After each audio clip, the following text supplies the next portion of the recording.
Assalamualaikum warahmatullahi wabarakatuh.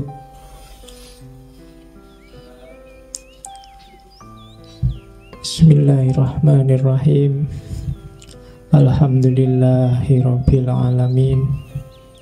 Alhamdulillahi nahmaduhu wa nasta'inuhu wa nastaghfiruh wa na'udzu billahi min syururi anfusina wa min sayyiati a'malina.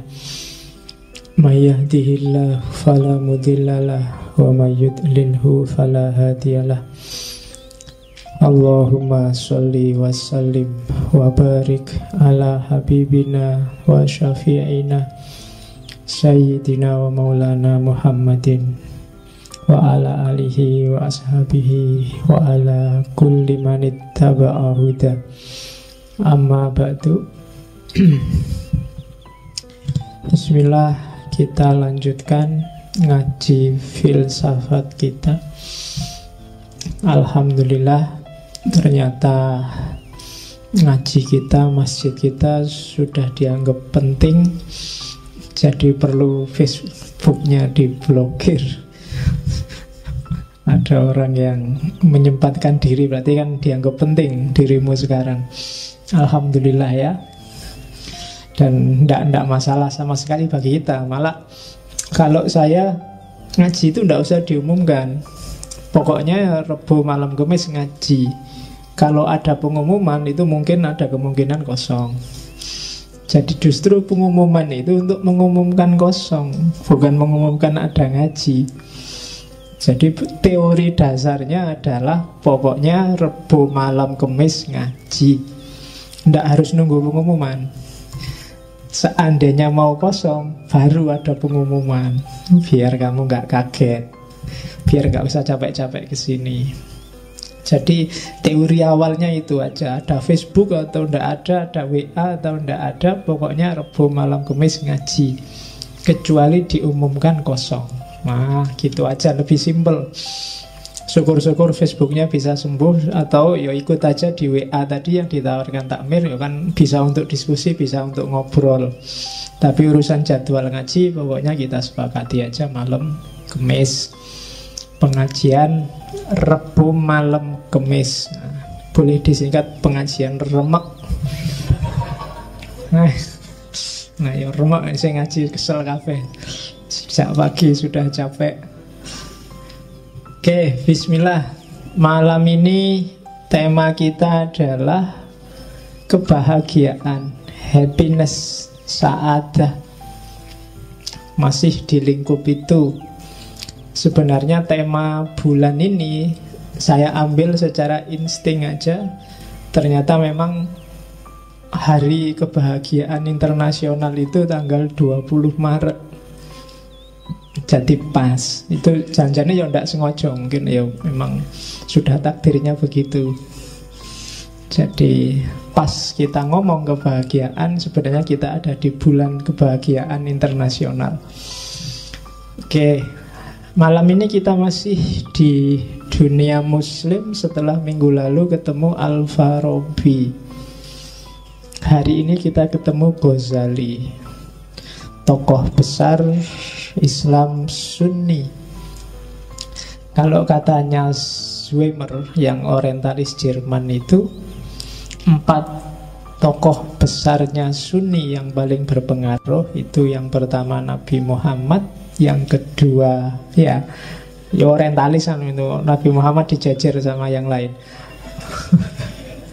Nabi Muhammad, yang kedua Bukhari, yang ketiga Asy'ari, dan yang keempat Ghazali. Nggak mungkin kalian nggak pernah dengar nama Ghazali. Zaman saya dulu kuliah S1, kalau mahasiswa sudah sumpek nyari judul, pelarian terakhir Ghazali. Karena bahannya banyak, terjemahannya banyak. Tinggal milih yang belum apa. Ada zuhud menurut Ghazali, sabar menurut Ghazali. Pokoknya semua kabeh nurut sama Ghazali. Nggak ada yang nggak nurut. Itu kan sama kayak mahasiswa tafsir, isinya selalu nurut Al-Quran. Sabar dalam Al-Quran, zuhud dalam Al-Quran, pokoknya selalu dalam Al-Quran. Oke, gula dalam Al-Quran. Ya, akhirnya dirubung semut Qurannya. Oh, ada gula kok dalam Al-Quran. Oke. Saya tidak tahu yang ada di kepala teman-teman tentang Ghazali apa. Dulu waktu sesi filsafat Islam kita sudah menyinggung sedikit tentang Ghazali.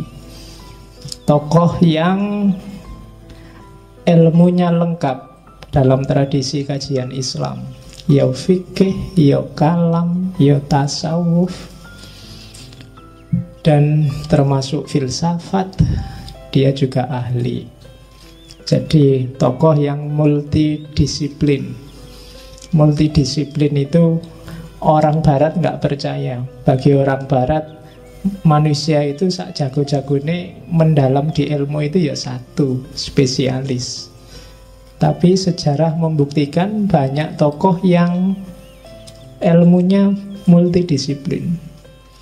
Tidak kayak orang modern sekarang. Mungkin karena orang modern sekarang banyak kenyamanan-kenyamanan sehingga agak manja.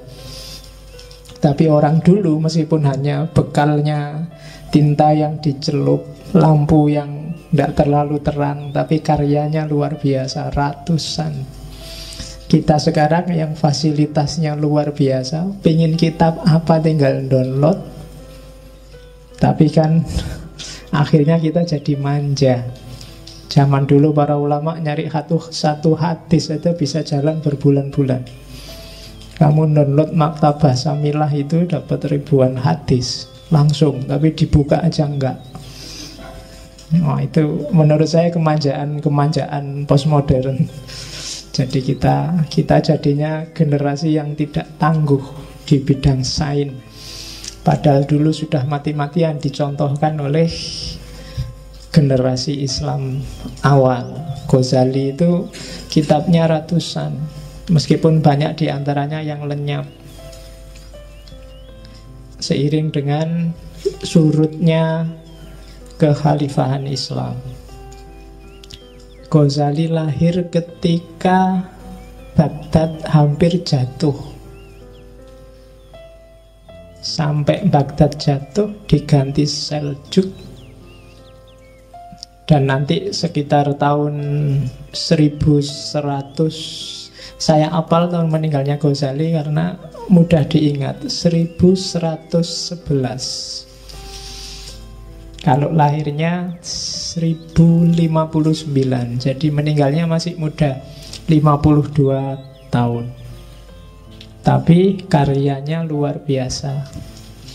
Ghazali salah satu tokoh intelektual muslim yang menurut saya normal. Normal dalam arti dia tidak ada aneh-aneh. Kalau benar ya dibilang benar, tidak bikin aliran aneh-aneh, tidak bikin pikiran yang kontroversi. Tulisannya juga, dia filosofatnya sangat tinggi, tasawufnya sangat tinggi. Tapi kalau dia nulis, dia paham audiennya. Jadi kitab-kitabnya Ghazali itu lumayan mudah dipahami. Saya membayangkan nanti kita ada sesi khusus 1 bulan ngomong Ghazali. Kita ambil 4 kitabnya yang bau filsafat. Yang pertama jelas Tahafut. Yang kedua Tahafutul Falasifah. Yang kedua Al-Munqidh Minadh Dhalal. Yang ketiga Maqasidul Falasifah. Yang keempat mungkin bisa Qistosul Mustaqim, atau kita cari yang lain seandainya ada yang lebih berbau filosofis. Tapi next time, pada saatnya, kalau moodnya ada ya. Karena mood itu kan nunggu ilham dari atas. Sudah saatnya kayak ada beberapa teman yang ngasih pertanyaan ke saya lewat Facebook, ada yang tak jawab, ada yang belum. Ya alasannya simpel, nunggu mood aja. Daripada tak jawab sedang tak mood, nanti nggak nyambung. Atau ada yang nanya apa, tak jawab apa. Karena kalau tak jawab sesuai dengan kebutuhanmu, nanti mungkin kamu nggak akan nyampe. Jadi ada trik-trik kayak gitu. Tapi monggo yang masih mau tanya, cuma sabarlah untuk nunggu jawaban. Terus yang perlu dicatat dari Ghazali, dia awalnya intelektual murni, menjelajah hampir semua keilmuan Islam dan nanti berakhir dalam tradisi tasawuf. Termasuk kitab yang malam ini banyak kita singgung, Kimyaus Sa'adah, kimia kebahagiaan. Meskipun slide yang kita tampilkan hari ini ada 1-2 yang saya ambil tidak dari Kimyaus Sa'adah tapi dari Mizanul Amal. Beberapa kitabnya Ghazali yang menyinggung kebahagiaan kan setahu saya Kimyaus Sa'adah, Mizanul Amal, Ihya Ulumuddin sama Al-Mungkit Minad Dolal. Cuma yang dominan malam hari ini kita ambil dari Kimyaus Sa'adah. Ghazali memuncak karir intelektualnya ketika Nizamul Mulk jadi Perdana Menteri. Dan dia mulai susut dalam arti berbalik dari tradisi intelektual kerajaan menjadi tradisi tasawuf itu setelah Nizamul Mulk terbunuh. Itu kan era ontran-ontran. Bagi teman-teman yang suka sejarah, silahkan dibaca betapa kerasnya memang persaingan antara Sunni dan Syiah. Di antara akibat negatifnya itu, nanti kan ada di kalangan Syiah Ismailiyah ada garis keras yang namanya Nizariyah. Di kalangan Nizariyah ini muncul satu sekte luar biasa yang isinya banyak pembunuh berdarah dingin kan, sekte khusus untuk yang dimanfaatkan untuk politik, tapi sebenarnya ini sekte bawah tanah, semacam mafia zaman itu, namanya Hassasiniyah. Ketuanya namanya Hasan bin Sabah. Dan jangan salah, istilah dalam bahasa Inggris assassin, pembunuh, itu dari situ sebenarnya. Nah, ya, kalau di game itu nanti diadaptasi jadi game namanya Assassin's Creed. Kalau di film mungkin kalian ada yang maniak game itu. Ya, di film kalian lihatlah Prince of Persia, di situ ada. Ya, sekali-kali nonton film lah, kamu jangan ngaji kitab terus. Ya, jadi itu Hassasiniyah. Dan Hassasiniyah ini nanti yang sukses membunuh Nizamul Mulk. Ini kelompok teroris yang tidak kasar kayak ISIS. Jadi dia tidak nyasar orang-orang awam di pasar-pasar, di jalan-jalan kayak ISIS. Tapi dia kalau sudah target, yang ditarget pimpinan-pimpinan.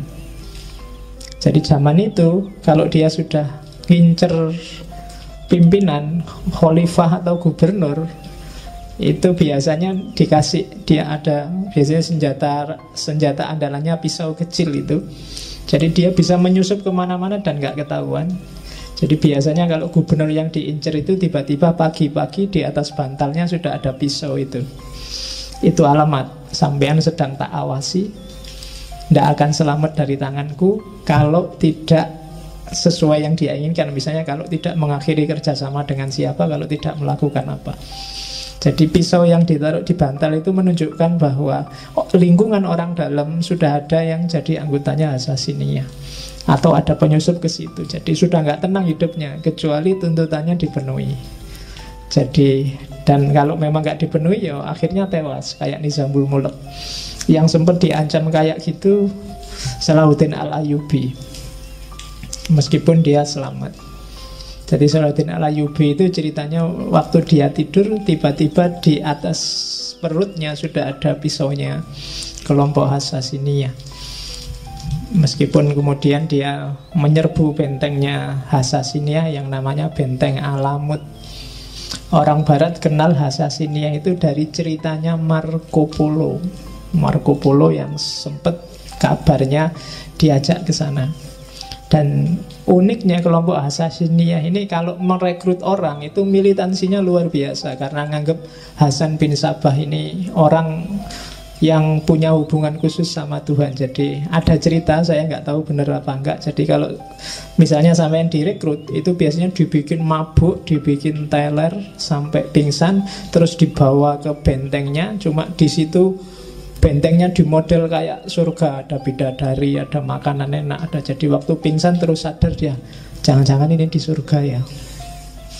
Terus manut sama Abdullah bin Hasan bin Saba datang, ya kamu sekarang jadi anggota kita.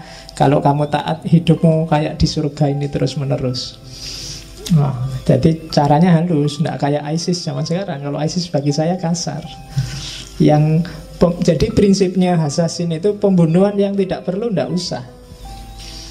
Jadi yang memang harus dibunuh, dibunuh. Kalau enggak, ya enggak. Jadi daripada bunuh orang banyak, kalau enggak suka sama Obama misalnya, ya langsung aja ditarget Obama. Obama tewas kan selesai. Enggak suka sama Jokowi, ya Jokowi aja. Ya, daripada demo tawuran di jalan, ya langsung aja target aja sama. Loh, itu contohnya. Dan di era kekacauan politik kayak gini, nanti Ghazali melakukan konversi dari tradisi intelektual istana jadi tradisi sufi. Dalam cerita dia 10-12 tahun mengembara uzlah. Dan disitulah nanti karya-karya sufi besarnya lahir, termasuk Kimia Usa'ada. Kimia Usa'ada ini termasuk karya-karya paling akhir setelah Ihya Ulumuddin. Jadi semacam klimaksnya. Dan ada cerita kenapa dia konversi dari tradisi intelektual ke tradisi sufi, karena dia tertarik oleh ilmunya adiknya. Adiknya ini sufi lebih dulu, Ahmad Al-Ghazali. Kalau Ghazali kan namanya Muhammad.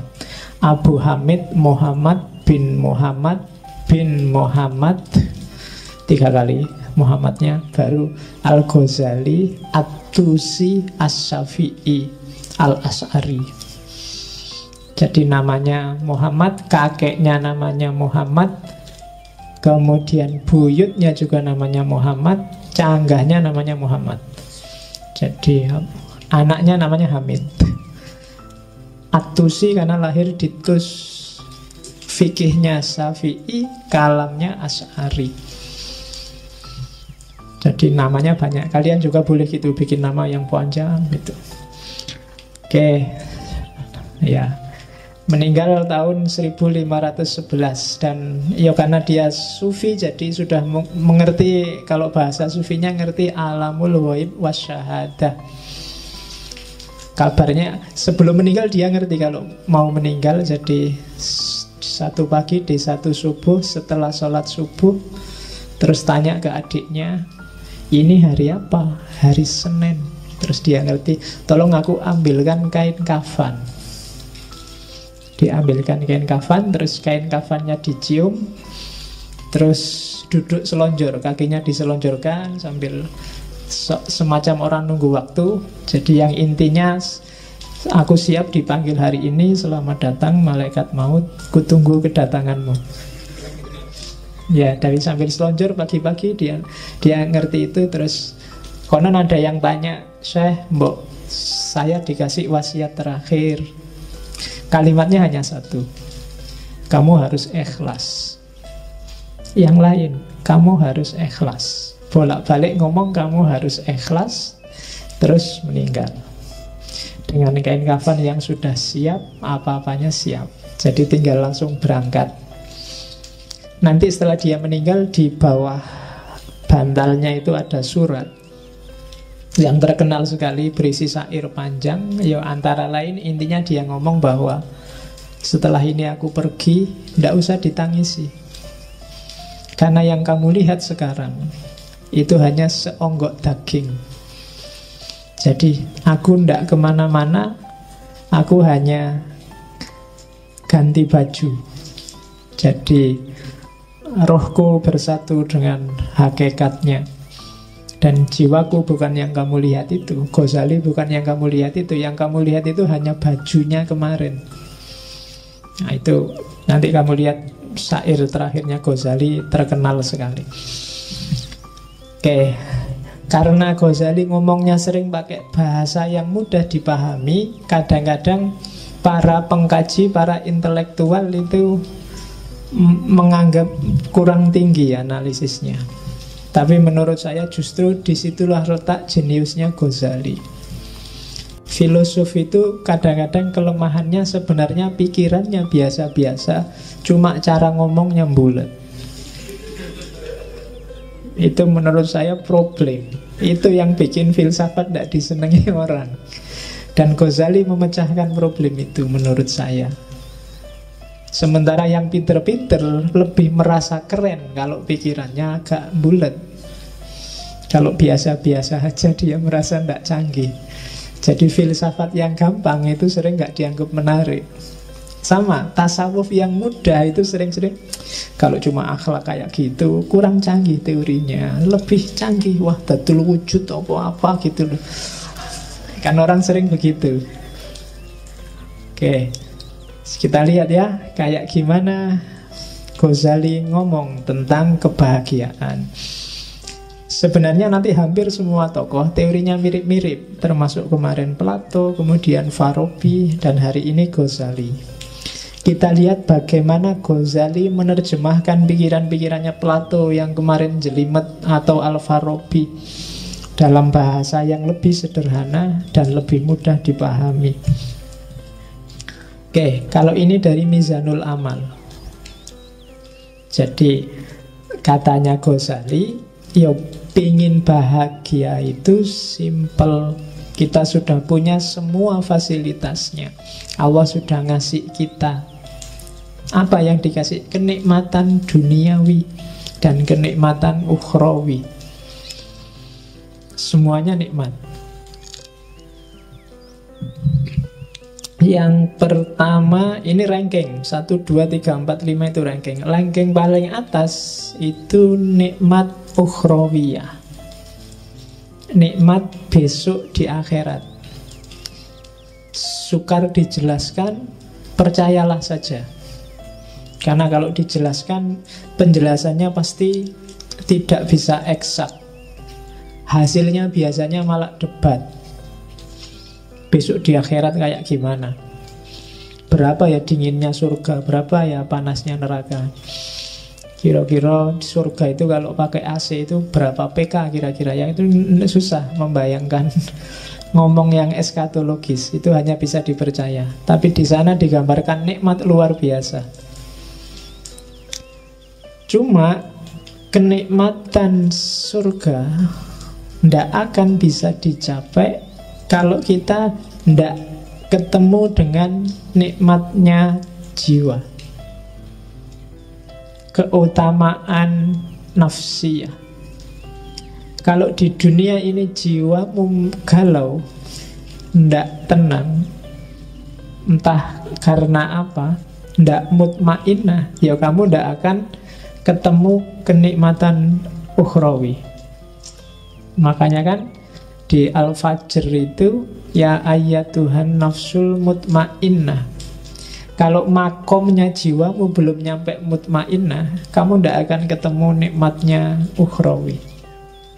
Jadi jiwamu harus stabil dan nikmat dulu. Kalau di Mizanul Amal, cari nikmatnya jiwa gimana Pak? Yang pertama akalmu, dia akan merasa nikmat dengan ilmu. Jadi kita punya akal, bagian dari jiwa kan akal itu. Dia akan nikmat kalau dapat ilmu. Maka sering-seringlah ngasih gizi ke akalmu dengan ilmu. Semakin banyak dia dikasih suplemen ilmu, semakin dia akan merasa senang dan aman. Paham itu bikin tenang, tidak paham itu bikin galau. Teori paling gampang itu. Maka akalmu kasihlah dia kenikmatan dengan ilmu. Terus dirimu, maksudnya kedirianmu, pribadimu, bikinlah dia nikmat dengan warok. Warok itu menjaga diri. Jangan ngawur hidupmu kalau pengen tenang. Ya rumus paling gampang, jangan lakukan yang haram, yang maksiat, jauhi yang syubhat. Kalau kalian jauh dari tiga hal ini, pribadimu akan merasa tenang. Jangan ketipu oleh enak sementaranya yang haram dan yang maksiat, apalagi yang syubhat. Jadi kalau akalmu selalu dapat suplemen ilmu dan dirimu terjaga dari yang jelek-jelek, kamu akan nyaman, jiwamu akan tenang. Terus yang ketiga, meskipun begitu, kamu juga harus memanjakan jiwamu dengan kesungguhan dan keberanian. Hiduplah yang serius, hiduplah yang punya cita-cita, punya target, dan berani. Yang keempat, adil. Adil itu hiduplah secara proporsional, baik di level fisik maupun di level rohani. Jadi proporsional itu ya yang harusnya 10 dikasih 10, yang harusnya 1 dikasih 1. Fisik itu adil, kalau sehari butuh makan 3 kali ya dikasih 3 kali. Itu adil. Rohani itu adil ya sesuai dengan kebutuhanmu. Misalnya sudah waktunya nikah ya nikah aja. Sudah jatuh cinta waktunya pacaran ya jatuh cinta aja, enggak apa-apa. Enggak usah dibendung-bendung, saya anti pacaran Pak, enggak mau jatuh cinta Pak. Kalau jatuh cinta ya jatuh cinta aja, kenapa enggak? Wong itu fitrah. Yang enggak boleh kan melampiaskannya kayak gimana. Tapi yang fitrahmu untuk suka pada lawan jenis, bukan yang sesama jenis loh ya. Itu penuhilah, enggak apa-apa. Kalau ini terpenuhi, kamu akan utama jiwamu, nafsiyahmu tenang, mutmainnah. Baru kamu dapat kenikmatan ukhrawi. Cuma syaratnya tidak akan sempurna jiwamu tenang kalau badaniyahmu tidak sempurna. Ya kayak tadi loh, kalau fisiknya tidak adil, waktunya ada makannya kamu puasa terus, harusnya ada tidurnya kamu pakai melek terus, jiwamu juga tidak akan tenang, tidak akan mutmainnah.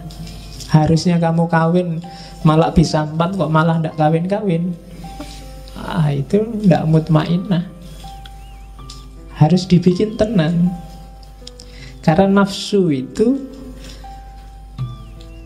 kalau tidak kamu tenangkan, lama-lama dia akan meledak. Karena dia nuntut terus disuruh bungkem, nuntut terus disuruh bungkem. Pada saatnya dia akan menyusahkanmu. Sama kan kadang-kadang santri itu waktu di pondok tidak boleh lihat TV, tidak boleh baca koran, tidak boleh bawa HP, tidak boleh itu. Begitu keluar dari pondok kuliah, dia yang pertama nyari pacar. Karena kemarin nggak boleh apa-apa, sekarang kumat. Ya, jadi ndak, badaniahnya beres dulu. Kalau badaniahnya nggak beres, jiwamu ndak akan beres. Kaya dulu, punya istri dulu, pinter dulu, fasilitas dulu, baru jiwanya bisa tenang. Jadi badaniah. Kalau rumusannya Ghazali, paling gampang untuk ngecek apakah badaniahmu sudah nikmat, sudah bahagia, yaitu yang pertama sehat, yang kedua kuat. Sehat itu kan berarti fit. Apa ada sehat yang tidak kuat? Ya banyak. Saya sehat Pak, cuma tidak terlalu kuat. Olahraga biar kuat, ya kan? Tidak cukup sehat tapi juga harus kuat. Yang ketiga elok. Elok itu cakep. Jangan khawatir, setiap orang cakep sesuai perspektifnya masing-masing. Tidak apa-apa. Ya, kamu semua orang cakep. Jangan khawatir. Nah, bahagialah. Kalau enggak, kamu tidak akan bahagia jiwamu. Kalau kamu tiap hari aku kok jelek itu tidak akan bahagia hidupmu. Wis anggap aja cakep wis tau, cok khawatir. Payu. Ya. Itu kan kamu mikir, jangan-jangan ada yang gelisah, Pak, apa ada yang mau besok sama saya, Pak? Pasti ada. Asal standarmu jangan tinggi-tinggi. Ya. Jadi sehat, kuat, cakep, dan yang terakhir, yakinlah bahwa kamu panjang umur. Tenang mesti kamu. Sehat. Ketika kamu sehat kan kamu ceria, sayang. Kuat, kuat juga gandengannya sehat. Mau apa-apa sanggup, itu kan kuat. Jalan kemana, ayo. Cakep. Jadi kamu merasa pokoknya tidak ada celahnya diriku ini. Allah ngasih aku lengkap, alhamdulillah. Dan panjang umur. Orang yang merasa punya kualifikasi 4 ini secara badaniah, maka dia sebenarnya sedang bahagia secara fisik. Cuma selanjutnya, untuk nikmat badaniah kita butuh kenikmatan eksternal dari dunia di luar diri kita. Kita butuh punya harta, itu kan di luar. Kita butuh punya keluarga, itu di luar. Kita butuh dihormati orang, itu juga dari luar. Jadi kita butuh kenikmatan dari yang di luar diri. Dari kenikmatan di luar diri itulah diri kita akan merasa nikmat secara fisik. Dari nikmat secara fisik itu kita akan nikmat secara rohani, secara jiwa. Dari kenikmatan rohani itu pada akhirnya secara ukhrawi nanti kita juga akan nikmat. Cuma kenikmatan dari luar itu butuh pelengkap luar yang sangat luar. Apa bahasanya? Yaitu apa? Kenikmatan taufikiyah. Kenikmatan yang menunjukkan kalian merasa bahwa Allah itu sayang padamu dan ngasih banyak padamu. Sebagus apapun kehidupanmu hari ini, kalau kamu merasa dicueki Allah, atau apalagi Allah benar-benar cuek padamu, kamu gak akan dapat merasakan kenikmatan apapun. Kamu melakukan korupsi, enak loh korupsi itu. Kamu dapat banyak uang, mau apa aja bisa. Tapi karena kamu tahu bahwa dengan kamu korupsi ini Allah tidak akan ridho padamu, maka tidak jadi nikmat. Kamu nyontek ujian, enak kan? Nyontek itu nggak perlu capek-capek belajar, bisa langsung jawab. Dan bener lagi, dan bagus lagi. Dosennya sampai heran, ini kuliah tidak pernah masuk, makalah ndak jelas, disuruh ngomong apa juga temennya nggak paham, tapi jawabannya sip, akhirnya dikasih A. Tapi karena kamu ngerti itu nyontek, Amu itu bukan sumber kebahagiaan. Kenapa? Karena kamu ngerti bahwa sebenarnya Allah ndak ridho dengan nyontekmu. Maka dasar dari semua kenikmatan tadi adalah keutamaan taufik, taufiki. Dapat hidayah, dapat inayah, dapat petunjuk, rusd, dan seterusnya. Jadi pertama-tama yakinlah bahwa Allah ridho padamu. Setelah itu carilah bekal yang kamu butuhkan untuk nikmat, untuk bahagia. Nyari harta, nyari kehormatan, nyari status, cari tidak apa-apa, itu sumber kehormatan. Kalau itu sudah dapat, maka kamu akan dapat kenikmatan duniawi, kenikmatan badaniah. Dengan bekal kenikmatan badaniah ini, jiwamu juga akan nikmat, bahagia, akan tenang. Ketika jiwamu bahagia, insya Allah besok akhiratmu bahagia. Bandingkan dengan orang yang sejak awal sudah tidak dapat ridhonya Allah, maka kenikmatan eksternal tadi akan jadi sumber bencana. kenikmatan badaniahnya akan disetir oleh nafsunya, maka jiwanya nggak akan jadi tenang. Dan di akhirat juga otomatis kacau. Jadi rumus pertama bahagia adalah pastikan bahwa menurutmu yang kamu lakukan itu diridhoi oleh Allah. Oke, setelah itu baru mikir nyari uang di mana, nyari kerja di mana, nyari istri di mana. Kalau sudah dapat kekayaan, dapat status, dapat kerja, itu kan nikmat. Hasilnya semua itu kenikmatan badaniahmu. Kamu jadi sehat, kamu jadi kuat, kamu jadi elok, kamu jadi tampan. Kemarin gak punya duit, beli sampo sama sabun aja. Nah, kan? Kalau duitnya banyak kan sekarang santai, beli parfum, beli make up, malah bisa. Kalau itu sudah terpenuhi kan jiwamu kan tenang. Dan setelah jiwamu tenang, kamu nambah lagi menyempurnakan jiwamu, misalnya dengan cari ilmu, dengan memelihara diri, dan seterusnya. Maka ketika kamu meninggal, kamu akan mutmainnah, dan kamu akan dapat kebahagiaan ukhrawi. Oke, dasar teori awal itu. Teori kedua, man arofa nafsahu arofa robbahu. Kunci kebahagiaan, katanya Ghazali, kenal dirimu. Kalau kamu sendiri masih nggak paham siapa kamu, apa maumu, kamu tidak akan bisa bahagia. Sebenarnya ini teori paling gampang. Kalau kamu nggak ngerti selera makanmu, janjane misalnya makanan yang kamu sukai apa sih, kalau kamu nggak ngerti, ya kamu nggak akan bisa membahagiakan dirimu, kamu sendiri nggak ngerti. Cara paling gampang untuk bahagia ya membaca dirimu sendiri dulu. Katanya Ghazali di bagian awal Kimia Usa'adah itu, ia yang mengenal dirinya, ialah yang akan merasakan kebahagiaan sejati. Mungkin selama ini kamu gak bahagia karena kamu gak kenal dirimu.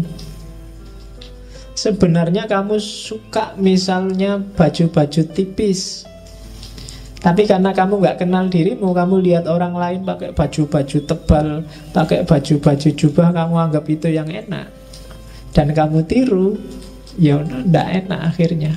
Kamu nggak nemu kebahagiaan di situ. Jadi kenali dirimu dulu deh. Kenapa kok kita nggak kenal diri, katanya Ghazali, biasanya ketutup oleh hasrat, oleh hawa nafsu, oleh karakter-karakter binatang kita, oleh keinginan menaklukkan yang lain, oleh keinginan jadi idola, oleh keinginan macam-macam. Itu yang bikin kita nggak kenal. Padahal kamu seleranya cuma nasi kucing, tapi karena ingin dianggap keren, kamu milih restoran-restoran mahal yang ada steak, ada apa. Padahal begitu lihat steak, kamu janjane mau muntah. Panganan opo itu, tapi yo biar dianggap keren, terpaksa kamu sambil nutup hidung dimakan. Nggak enak karena kamu nggak kenal dirimu sendiri. Ketutup hasratmu untuk dianggap anak gaul. Sebenarnya pakai jin itu mungkin kamu tersiksa luar biasa, wong meletet kayak gitu gimana. Tapi kalau nggak pakai jin nggak keren, Pak. Padahal kan yang paling keren itu kan menurut saya kan pakai sarung paling enak. Longgar, ISIS kan. Loh iya kan? Makainya juga simple, kapanpun dibutuhkan bisa dibuka. Bayangkan kamu pakai jin, ke kamar mandi sudah tak sumpek. Coba pakai sarung tinggal diangkat, wes selesai. Nah iya kan?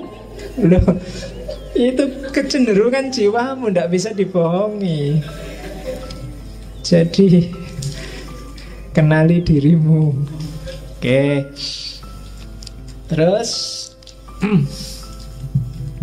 dan jangan salah, katanya Ghazali, mengenal diri itu manfaatnya dua.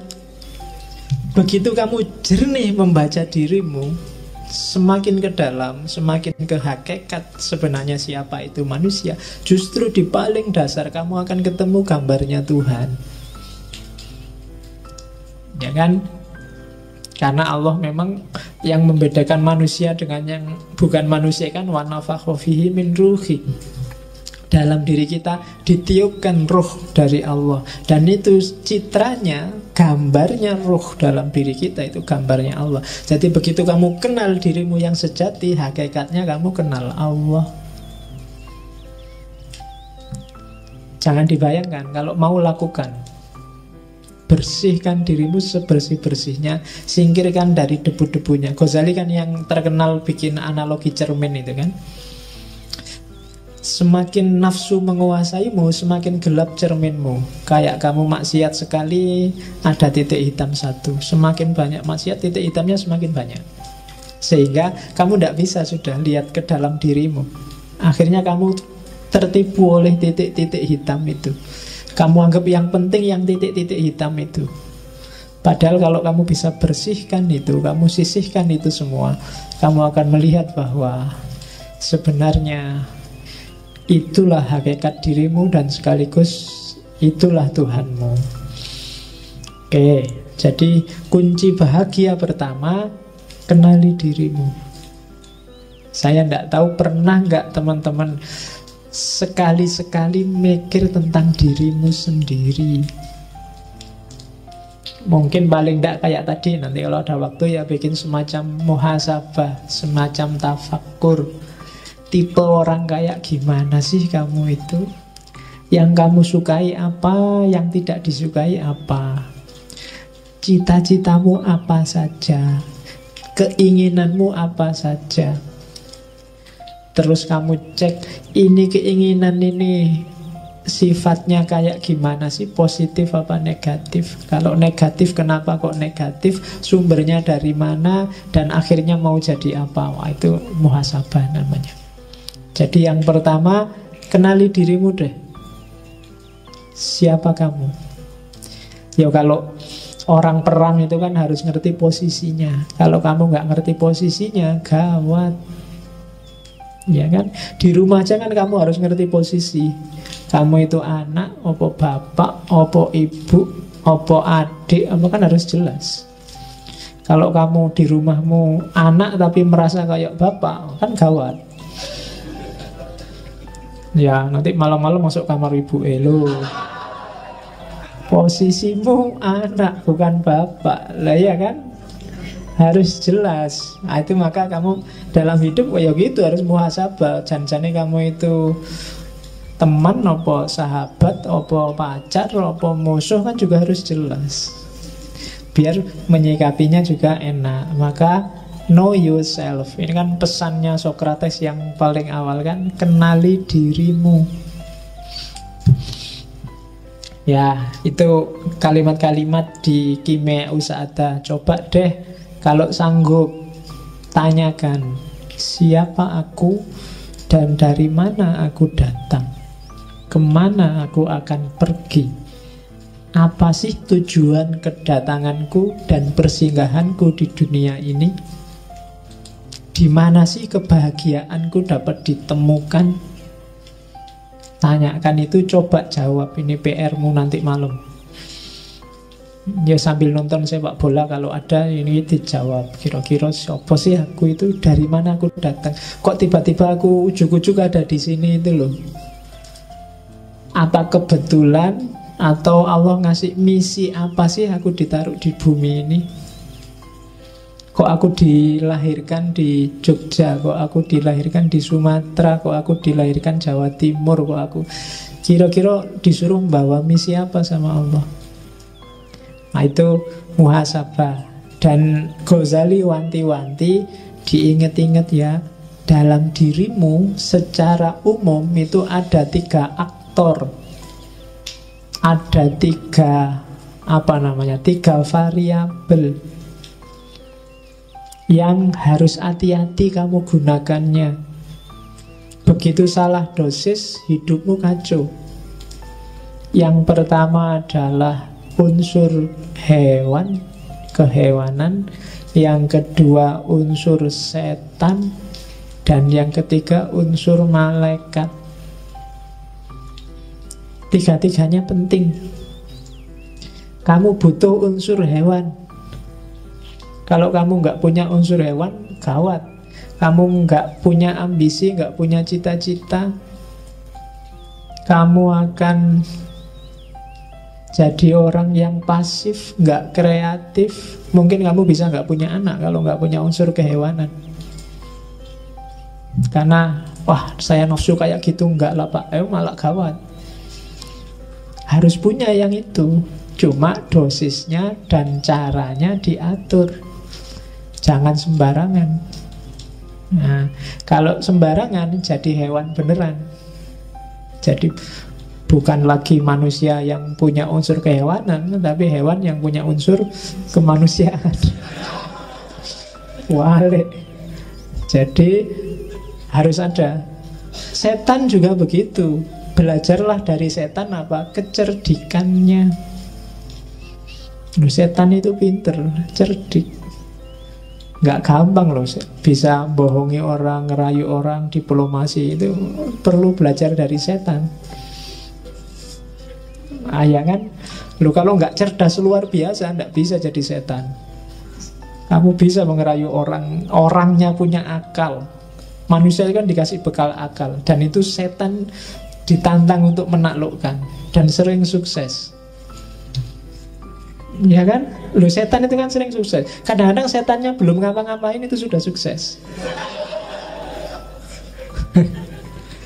Setannya ya geleng-geleng kepala, dan yang menungsoy belum diapa-apain wis manut.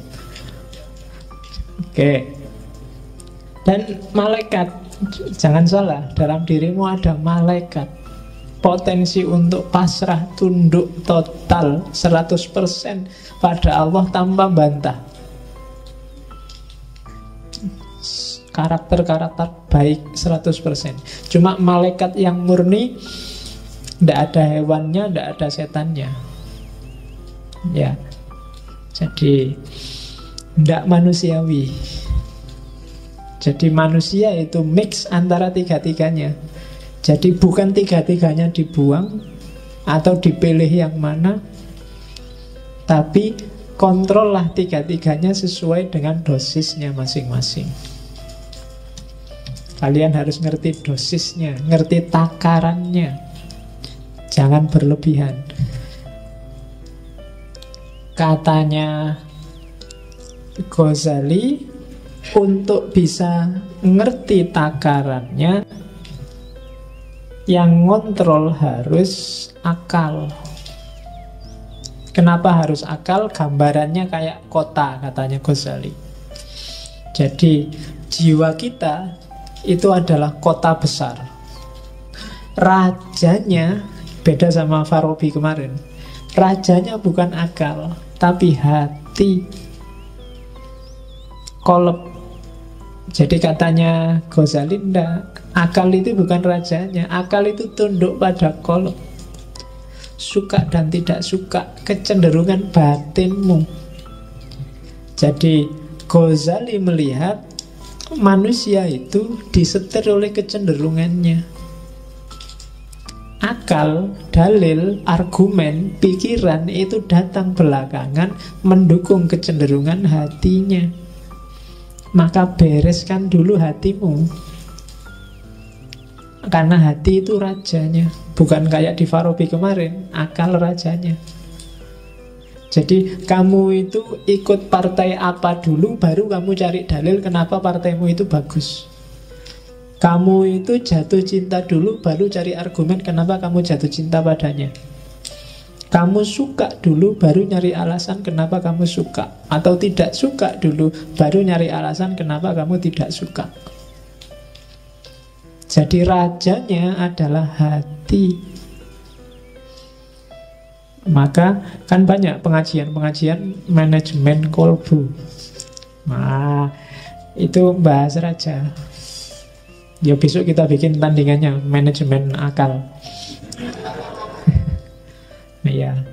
Jadi tugasnya akal apa? Akal panglima perang.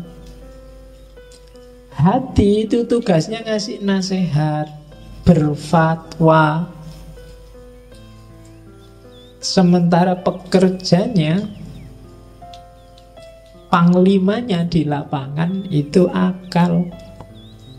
Prajuritnya itu syahwat dan amarah. Jadi dua-duanya ya, yang satu wali kotanya, yang amarah itu polisinya kalau katanya Ghazali. Jadi dalam diri kita itu isinya polisi yang marah-marah, kemudian wali kota yang penuh ambisi, dan panglima yang punya kekuatan ngatur, serta raja yang mengendalikan. Begitu rajanya nggak beres, maka panglimanya juga disuruh ngatur untuk ke arah yang tidak beres. Syahwat akan jadi penguatnya karena dari situ muncul ambisi hasrat. Kemudian kekuatan amarah jadi pendorongnya. Jadi hati-hati, makanya hati harus lembut, baru yang lain ikut lembut. Kalau hati kasar, akalmu juga akan mengarah pada kasar, syahwatmu juga dikontrol oleh kekasaran, dan amarahmu akan semakin menyala. Jadi maka katanya Ghazali, amankan kota jiwamu. Pertama-tama bereskan hatimu, kemudian perintahkan panglima untuk mengendalikan wali kota dan polisi. Kalau enggak, ya alamat kotamu kacau balau. Jangan sampai nanti nafsunya memberontak mengalahkan hati, dan akhirnya nafsunya yang jadi raja. Juga jangan sampai polisinya, amarahnya yang jadi raja. Dan jangan sampai juga akalnya yang jadi raja. Yang harus jadi raja hatinya. Oke. Terus karena itu katanya Ghazali, itu kalimat tak copy paste, hati-hatilah kalau kebahagiaanmu hanya karena urusan makan, minum, dan semua kebutuhan biologis, maka kamu termasuk kelompok bahaim. Kalau kebahagiaanmu terletak pada menang kalah, siapa ranking 1, siapa ranking di bawahnya, siapa yang statusnya tinggi, siapa yang statusnya rendah, maka kita adalah binatang, tapi binatang yang sabuiyah, binatang liar. Kalau tadi bahaim itu binatang ternak, peliharaan. Kalau hidup kita yang bikin kita bahagia adalah tipu daya, muslihat, mencurangi orang lain, maka kebahagiaan kita adalah kebahagiaan jenis kebahagiaannya setan. Dan kalau yang bikin kita bahagia hanya urusan kita menyembah pada Allah, ibadah, tidak membangkang sama sekali, maka kita ada di level malaikat. Bagus tapi tidak manusiawi. Jadi hati-hati, jangan jadi binatang ternak, jangan jadi binatang pemburu, jangan jadi setan, juga jangan jadi malaikat. Nah, susah ya kalau dilarang jadi malaikat. Kamu mesti komplain, loh, malaikat kan bagus, Pak. Enggak. Kita oleh Allah disuruh jadi manusia. Kalau manusia berarti yo ada bahaimnya dong. Yo kita butuh makan, butuh minum, butuh yang itu juga, ya kan? Ya. Padahal aku ngomong yang itu loh ya. Kamu kok pikirannya ke sana. Isi pikiranmu berarti yang itu. Aku nggak ngomong apa-apa loh. Terus sabuiyah. Kalau yang ada di pikiranmu sekarang, kapan ya aku ranking 1, kok kalah terus aku, rankingku ranking 40 terus.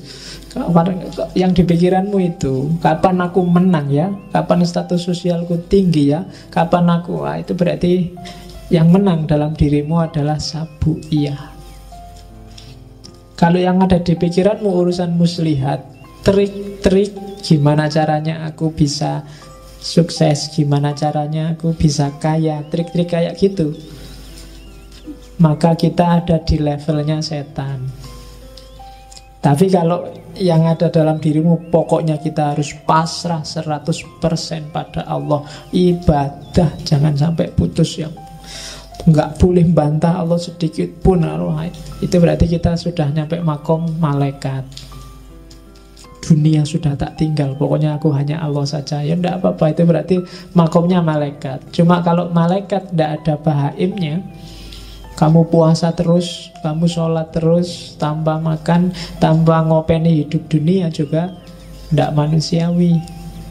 Tidak ada sabuiyahnya. Kamu nggak punya hasrat, nggak punya ambisi, nggak punya cita-cita, kamu juga tidak manusiawi. Tidak akan bisa menjalankan perintahnya Allah untuk jadi khalifah di muka bumi.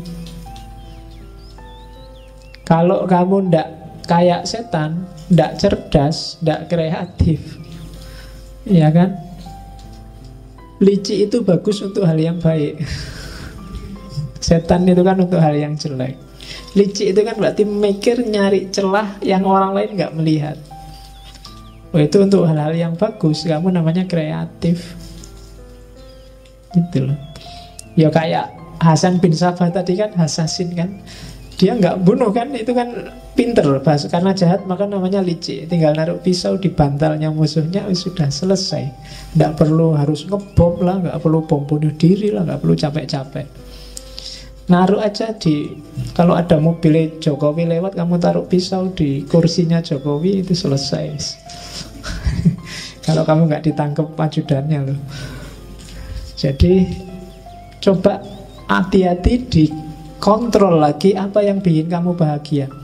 Kalau yang bikin kamu bahagia luar biasa adalah ketika kamu ranking 1 dan semua temenmu kalah, maka ada sabuiyah yang dominan dalam dirimu. Kalau yang bikin kamu seneng pokoknya punya uang banyak, terus saya bisa makan enak, terus bisa kawin, bisa, itu berarti yang dominan dalam dirimu adalah bahaim. Kalau yang ada di kepalamu hanya gimana caranya saya mengabdi 100% pada Allah, gimana caranya meninggalkan dunia yang tidak penting, maka kamu ada di level malaikat. Oke, itu teori selanjutnya tentang kebahagiaan dari Kimiaus Sa'adah.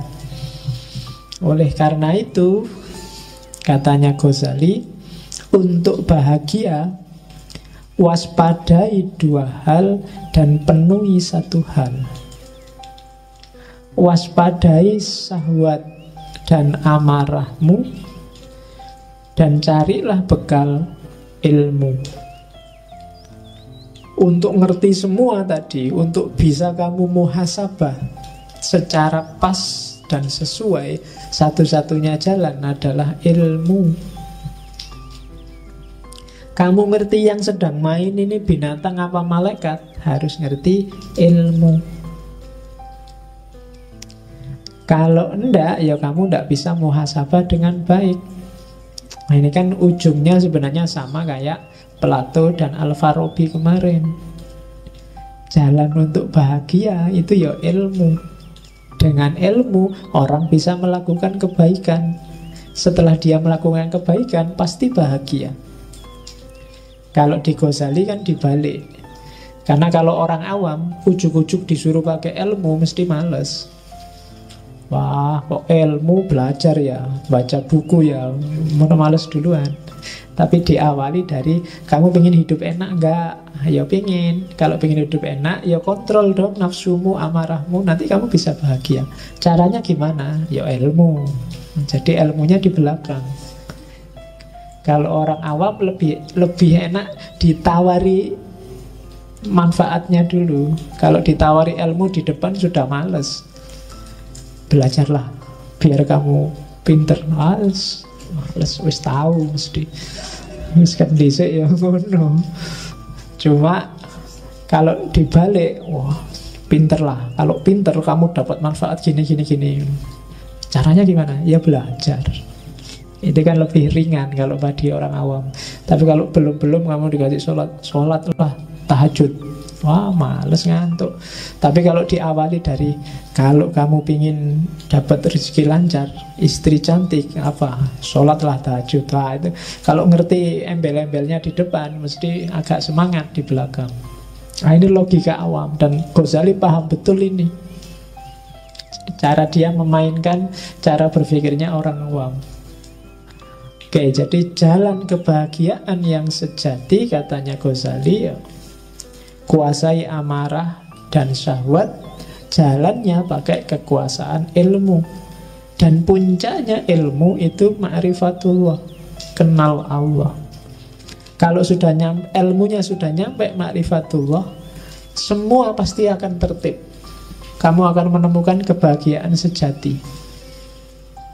Ma'rifatullah itu dicapai tidak semata-mata dengan baca buku atau belajar teorinya. Beda sama ilmu yang lain. Tapi ma'rifatullah itu ketemunya harus dengan laku. Tidak bisa kamu ngerti teori jujur, tapi kamu harus benar-benar jujur. Nggak bisa kamu hanya ngerti teori berbakti pada orang tua, tapi kamu harus berbakti benar pada orang tua. Ma'rifatullah ilmu yang jenis itu. Jadi akan kamu peroleh sendiri kalau kamu dekat sama Allah. Jadi, dan untuk dekat sama Allah harus ada laku tertentu. Dan kalau orang yang sudah makrifat itu biasanya otomatis urusan yang lain semuanya beres. Sebelum semua urusan beres, orang tidak akan nyampe makrifat.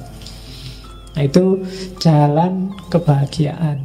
Jadi kuasai amarah, kuasai syahwat lewat ilmu.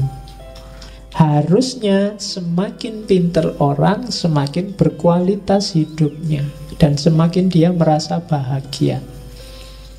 Kalau kamu merasa semakin pinter, wawasanmu semakin banyak, kok hidupmu semakin sumpek, ada yang salah dengan prosedurmu cari ilmu. Silahkan kamu muhasabah sendiri. Pak, saya ngaji filsafat mulai tahun lalu itu perasaan nggak berkembang apa-apa itu, Pak. Ya coba dicek lagi deh. Jangan-jangan ada yang salah. Jangan-jangan yang kamu incar dari ngaji ini bukan ilmunya, kopinya mungkin. Iya.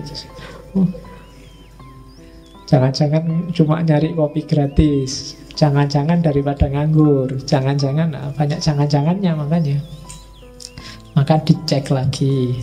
Terus ini saya ambil yang bahasa Inggris terjemahannya. Cara untuk menguasai amarah dan nafsu tadi, kalimatnya Ghazali bagus. Oke, itu saya kasih foto yang itu karena Ghazali Tus itu daerah Persia, dan orang Persia, orang Iran itu biasanya tinggi, besar, gagah, dan brewokan. Ganteng-ganteng, gak kayak orang Indonesia. Kecil, pesek, terus ngeyelan, cerewet. Orang sana gagah-gagah, kalau ngomong aja mantep. Ya, katanya Ghazali, declare your jihad on certain enemies you cannot see. Katanya Ghazali, deklarasikanlah jihad terhadap 13 musuhmu yang tidak terlihat. Egoisme, arogan, conceit, egoisme, sombong, angkuh, selfishness, merasa benar sendiri, merasa bagus sendiri, merasa menang sendiri, greed, tamak, lust, tamak, intolerance, anger, marah, bohong, cheating juga bohong, gossiping, supposing gosip, slandering. Dan 13 itu, if you can master and destroy them, kalau kamu bisa menguasai dan menaklukkan 13 musuh itu, then will be ready to fight the enemy you can see. Maka kamu akan siap mengalahkan semua musuh yang terlihat. Kalahkan 13 yang tidak terlihat itu. Kalau kamu sudah sukses mengalahkan itu, maka semua musuh yang terlihat akan mudah dikalahkan. Nah, rumusnya itu. Kalau dibaca enak, dirasakan juga mantep, dijalani yang agak susah. Yo jihad, makanya katanya Ghazali jihad dong. Declare yo jihad. Deklarasikan jihad untuk melawan ini. Jihad berat, makanya katanya Nabi, jihad yang lebih berat daripada perang Badar loh. Perang Badar itu kan berat luar biasa. Berapa ratus orang melawan 10 ribuan orang. Sudah berat gitu katanya Nabi, ini cuma jihad kecil. Ada yang lebih besar. Nah, apa? Mengalahkan dirimu sendiri. Dan katanya Ghazali, ya taklukkan 13 itu. Kalau kamu sudah bisa menaklukkan 13 itu, maka kamu akan siap menaklukkan semua yang lain. Kuncinya bahagia. Oke, terus. Nah, puncaknya bahagia nanti, katanya Ghazali tadi, ma'rifatullah. Kalau orang sudah ma'rifatullah, kebahagiaan sejatinya justru ketika dia dekat dengan Allah, mencintai Allah. Selama ini sebenarnya pikiranmu masih terjebak materi. Kalau kritiknya Hussein Nasr, itu yang bikin kamu susah mencintai Allah. Bagi kamu yang dicintai itu harus cantik. Dan rumusmu tentang cantik adalah yang kulitnya putih, rambutnya panjang, kan itu. Nanti ketemunya kuda yang warnanya putih. Lah ya kan kulitnya putih, rambutnya panjang. Oke, jadi jangan terjebak fisik. Coba katanya Ghazali ngajak mikir, coba ya kita renungkan.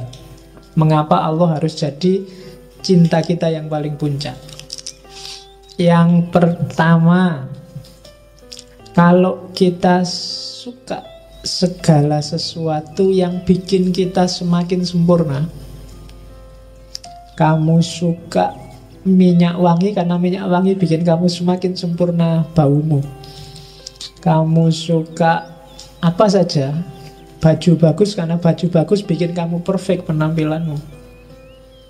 Padahal katanya Ghazali, coba dipikir, yang bikin semua itu, yang merealisasikan kamu sehingga puncak jadi sempurna, itu kan Allah.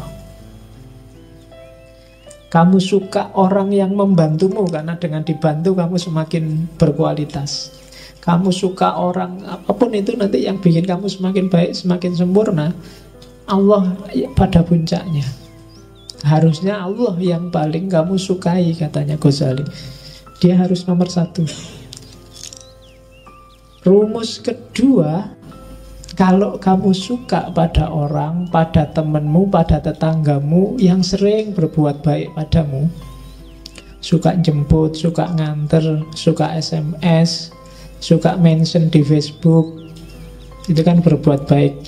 Malam-malam aja tanya, sudah tidur apa belum? Yo, tapi hati-hati kalau sama-sama cowoknya, malah ngawatiri.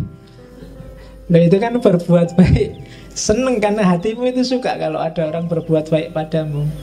Dan katanya Ghazali, loh, Allah itu justru kebaikannya puncak padamu. Semua dikasih padamu. Fasilitas apapun yang kamu butuhkan untuk hidup di muka bumi ini dikasih oleh Allah.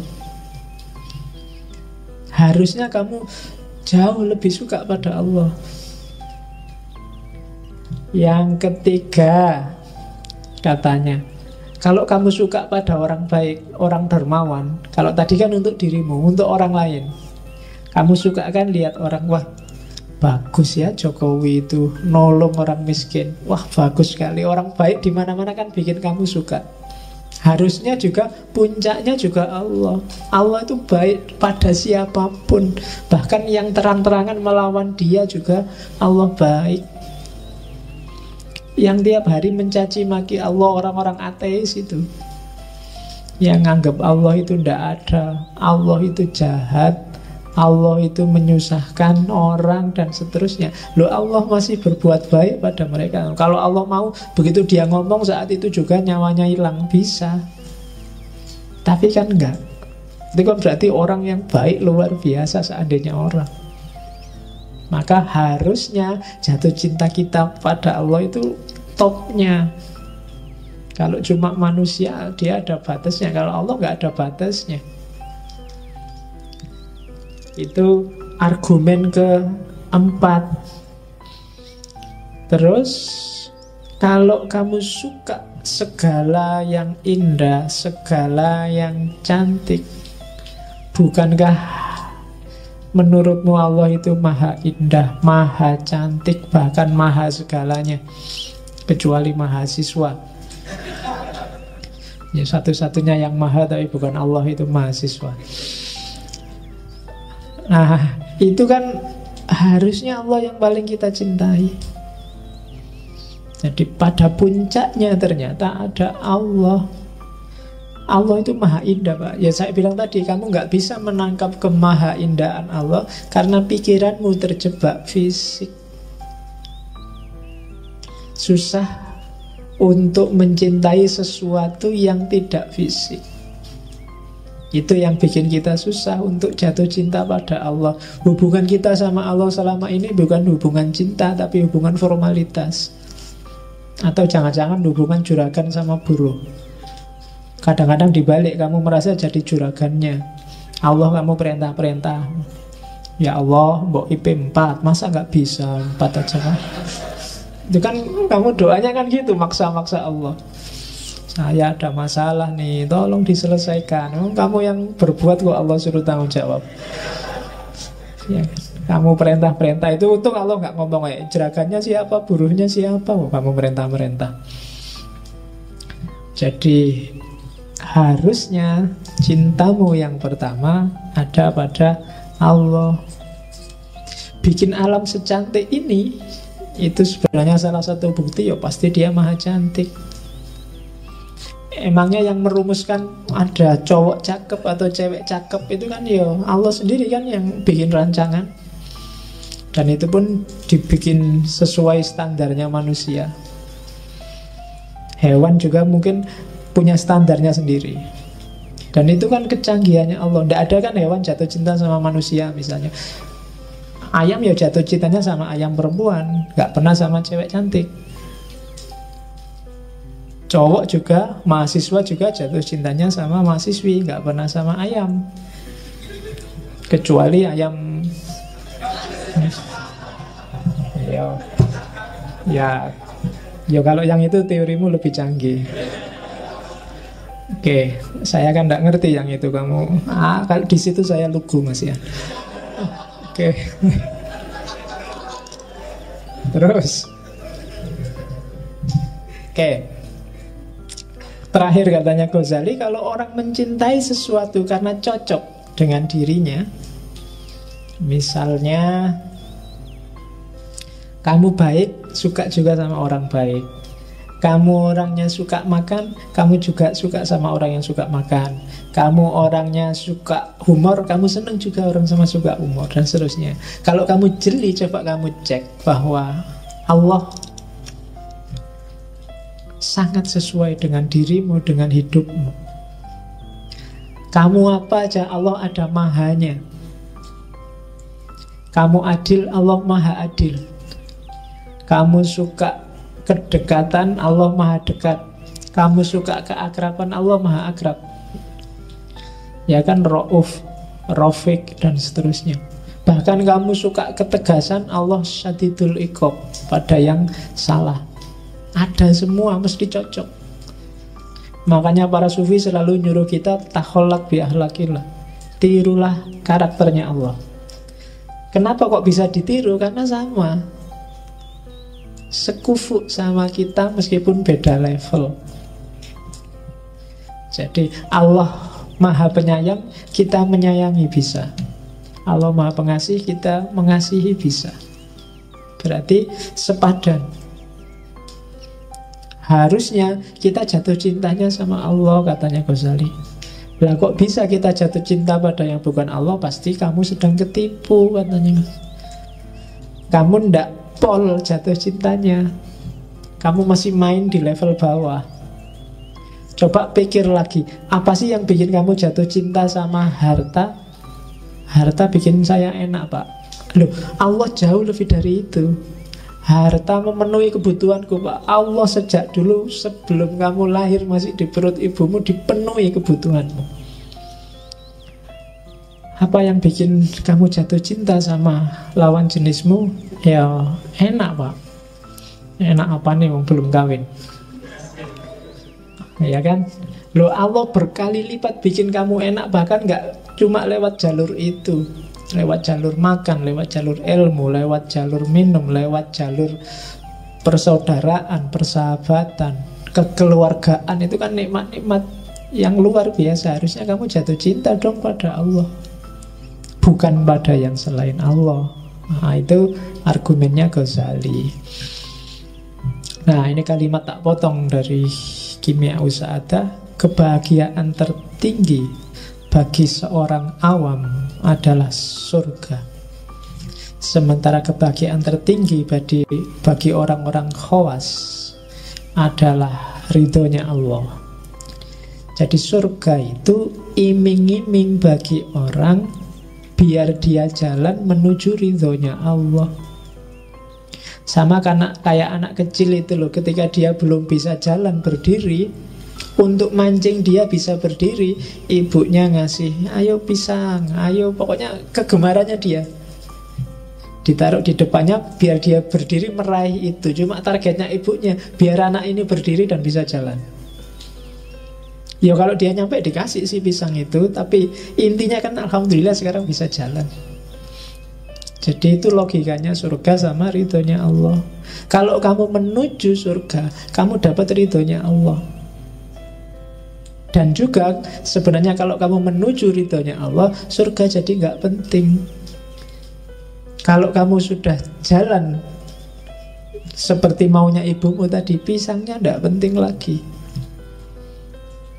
Jadi ya dulu mungkin orang apa-apa kan serba matematis, sama Allah juga dagang. Kalau gini untungnya apa, kalau gitu untungnya apa. Sementara mikir abstrak agak susah. Maka ditawarilah dengan jannah, dengan surga yang ilustrasinya sangat fisik, ya sesuai jangkauan pikiran masyarakat zaman itu, bahwa di surga besok ada kolam susu, kolam madu, ada bidadari, ada, itu kan fisikal. Tapi puncaknya adalah sebenarnya keridhaan Allah. Apa ndak boleh, Pak, saya mimpi ke surga? Boleh. Jalanmu menuju surga adalah jalan yang sama sebenarnya menuju keridhaan Allah. Cuma kalau terminal akhirmu surga dan kamu berhenti di situ, matok di situ, mungkin kamu nggak ketemu keridhaan Allah. Akhirnya ibadahnya jadi matematis, disuruh apa-apa dihitung. Kalau saya sholat duha untungnya apa? Wah, rezekimu lancar. Oke. Ya kan? Kalau saya sholat tahajud apa? Wah, semua kebutuhanmu dipenuhi. Oke. Kan selalu gitu kamu negosiasi. Begitu kamu sholat duha lama, rezeki tidak lancar-lancar, Pak. Jangan-jangan bohong. Nah, ya kan? Karena kamu pertimbangannya matematis. Seolah-olah Allah nggak ngasih apa-apa padamu. Karena hitunganmu ya harus kaya dengan sholat duha. Kalau saya sedekah 1.000, nanti dapatnya 70.000, benar kok, Pak? Iya, janjinya Allah. Begitu nggak dapat 70.000, wah, bohong kan mana? Ya kan? Jadi itu yang manusia awam, katanya Ghazali, mikirnya selalu ke situ. Tapi ya enggak apa-apa, karena itu jalur yang sama kok menuju keridhaan Allah. Kalau memang enggak nyampe ya harus begitu retorikanya. Cuma semua inna lillahi wa inna ilaihi, bukan wa ilal jannah. Semua dari Allah dan akan kembali ke Allah. Oke, terus ya. Nah, tadi kenapa kok kamu gagal mencintai Allah? Kenapa kok kamu gagal kenal sama Allah? Ini Ghazali mengidentifikasi. Ada 6 orang, ada 6 sebab. Yang pertama adalah kamu tidak yakin Allah itu ada. Jadi contohnya orang-orang kafir, Kita punya gaya ini mungkin di level tertentu nggak sedahsyat orang kafir, tapi puncaknya yang jelas orang kafir. Dia tidak ngakui kalau Allah itu ada. Dia menganggap dunia seisinya ini ada dengan sendirinya. Ya mungkin karena kombinasi antara zat apa, sel apa, dan seterusnya, dunia ini ada. Katanya Ghazali, orang-orang ini kurang piknik. Bahasamu kan gitu sekarang. Jadi orang-orang ini nggak pernah piknik. Itu kayak orang yang melihat tulisan tapi nganggepnya tulisan itu ujuk-ujuk ada. Ujuk-ujuk tiba-tiba ada. Yang nggak Jawa kan bingung kamu memahami ujuk-ujuk. Jadi ada gaya orang kayak gini. Orang yang nggak yakin Allah itu ada, ya nggak akan mengenal Allah. Kita kadang-kadang gitu kan, keyakinan kita, Allah kan sering bilang ana inda dzonni abdi. Kalau kamu anggap Allah itu ya itulah keberadaan Allah. Kayak kamu berdoa kan, kamu kan doa dikabulkan katanya Allah kan ya sesuai keyakinanmu. Misalnya saya itu bodoh Pak, sejak dulu IP tidak pernah lebih dari 2. Ya berdoa aja supaya IP-mu 4. Tidak mungkin Pak. Ya itu hasilnya itu. Keyakinanmu tidak mungkin, ya tidak mungkin memang. Jadi Allah inda dzonni abdi. Pak, wajah saya kayak gini, apa ya bisa dapat yang cakep besok? Tidak mungkin Pak. Ya meskipun kamu berdoa sementara kamu merasa tidak mungkin, ya sejumlah itulah Allah masuk dalam doamu. Saya anaknya orang miskin ya Pak, apa bisa kaya? Ya. Nah kamu berdoa kayak tiap hari ya siapa tahu. Tapi kamu nggak mungkin, ya sudah enggak. Allah intervensi sejauh keyakinanmu.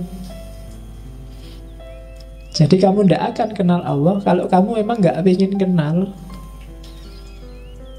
Mungkin kamu merasa lebih penting kenal Roma Irama, Ahmad Dhani, Ahok, atau SBY atau Jokowi.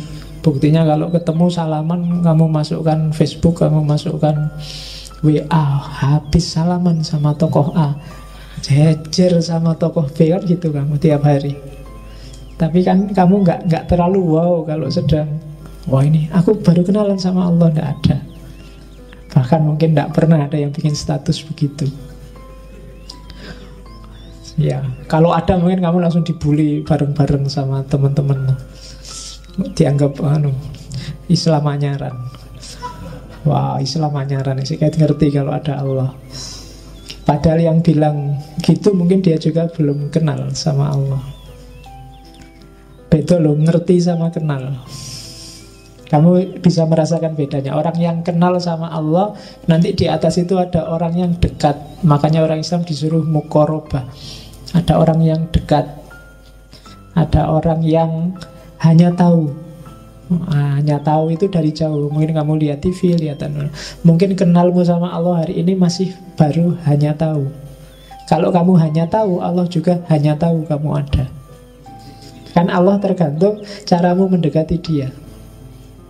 Ada yang sudah kenal. Sudah kenal itu ya mungkin pernah salaman, pernah akrab, tapi terus ditinggal lagi. Ada yang dekat, ada yang akrab, ada yang sampai kawin. Nah, levelmu sama Allah ya silahkan kamu cermati, ada di level apa. Kalau dekat itu kan enak. Makanya kan kemarin ada status di Facebook itu, sholat nggak pernah, puasa nggak pernah, zakat nggak pernah, kok cita-citanya masuk surga. Emangnya punya kenalan orang dalam. Nah, orang dalam yang paling posisinya paling penting itu Allah. Dan Allah sejak lama sudah membuka diri, kenalilah aku. Ya kan, dekatlah padaku. Allah sudah teriak-teriak sejak dulu begitu. Ini kamu cuekin aja. Kamu baru nangis-nangis mendekat kalau pas butuh. Itu pun setengah gak yakin. Setengah gak yakin kan, ya Allah pacarku dikawin orang, apa ya bisa. Karena orang ngeluh gitu. Tapi kamu sebenarnya sedang gak yakin, apa ya bisa dia kembali lagi padaku, wong wis dikawin wong. Kalau Allah mau apa susahnya? Kan ku tunggu jandamu. Loh, ning dengone aja ngono lho ya. Oke. Terus sejumlah orang, ada juga orang yang tidak percaya akhirat. Ini juga orang yang susah untuk dia kenal, apalagi cinta sama Allah. Biasanya orang-orang materialistik. Katanya Ghazali, orang-orang ini menganggap diri mereka tidak lebih baik dari hewan atau sayuran. Mereka menganggap diri mereka musnah begitu saja. Kalau mati ya wis entek ceritane. Ada orang yang begitu. Dan yang kayak gini ya tidak mungkin kenal Allah. Seandainya kenal ya tidak ke Allah yang sejati, tapi Allah sesuai kepentingannya. Yang ketiga, ada Allah yang dia kenal, cuma dia sakarepe dhewe. Itu orang yang bilang Allah itu tidak butuh kita, tidak butuh sholat kita, tidak butuh puasa kita. Apa sih gunanya puasa kita yang kayak gitu ke Allah, sholat kita yang kayak gitu ke Allah? Sudahlah, biar aja, tidak usah. Yo percaya Allah tapi nggak pakai ibadah-ibadahan lah. Allah emang butuh itu. Yang kayak gini juga tidak akan kenal, tidak akan sampai pada Allah. Jadi ibadah itu, sholat, puasa, zakat, itu katanya Ghazali kayak dokter. Allah nyuruh kita sholat, zakat, puasa, kayak dokter ngasih kita resep. Ya bisa sih kita cuek aja, resep ya resep. Emangnya kalau nggak tak tebus, nggak tak beli, mau apa dokternya? Ya dokternya katanya Ghazali ya memang nggak ngapa-ngapain, cuma yang rugi kamu nggak jadi sembuh, sakitmu permanen, cepet mati. Loh iya kan, kalau kamu nggak manut sama dokter kan itu. Dokter sudah teriak-teriak bilang, ojo ngerokok. Contohnya rokok emang keretis. Itu hati-hati jantungmu misalnya. Alah, sejak dulu ngerokok juga ndak apa-apa. Terserah dokter mau ngomong apa. Ya dokternya nggak kena efek apa-apa. Ya yang batuk juga kamu, bukan dokternya. Yang merokok membunuhmu itu kan di covernya rokok itu ya dirimu, bukan yang lain. Nah itu analoginya Ghazali. Oke, makanya kalau merokok yang ikhlas. Ya, jadi maksudnya ikhlas, ya Allah apapun dampaknya aku ikhlas. Biar nggak jadi pikiran. Oke, terus ada kelompok keempat. Ini biasanya kadang-kadang dipakai pada kelompok liberal yang agak ekstrim. Jadi dia bilang biasanya alasannya HAM atau kemanusiaan. Ya kan? Misalnya itu kan, masa syariat nyuruh kita menahan amarah, nahan syahwat, nahan munafik. Loh, syahwat itu kan alami, amarah itu kan natural. Boleh dong orang marah. Seks itu kan dorongan alamiah. Kalau aku suka, dia suka, tidak ganggu orang lain, ngapain yang lain cerewet. Itu kan mikirnya alamiah kok. Nah, cara mikir kayak gini, katanya Ghazali, dia sebenarnya sama, kurang piknik. Jadi mikirnya setengah-setengah. Iya bener, itu dorongan alamiah. Agama juga nggak nyuruh mengeliminasi dorongan itu, cuma diatur. Agama cuma ngatur, akalmu juga ngatur. Biar apa? Hidupmu semakin berkualitas, hidup ini nggak kacau. Kalau kamu seks bebas, bebas-bebas, rusak hidupmu. Tiap kali ketemu perempuan, ayo oke, kamu juga oke, aku oke, ayo. Kalau ngono, iya rusak hidupmu. Nanti nggak peduli siapa dia, yang penting gelem. Jadi kacau. Makan juga begitu. Bukan berarti yo alami sih makan, natural aja makan, tapi ya diatur. Nabi nyuruh jangan sampai terlalu kenyang.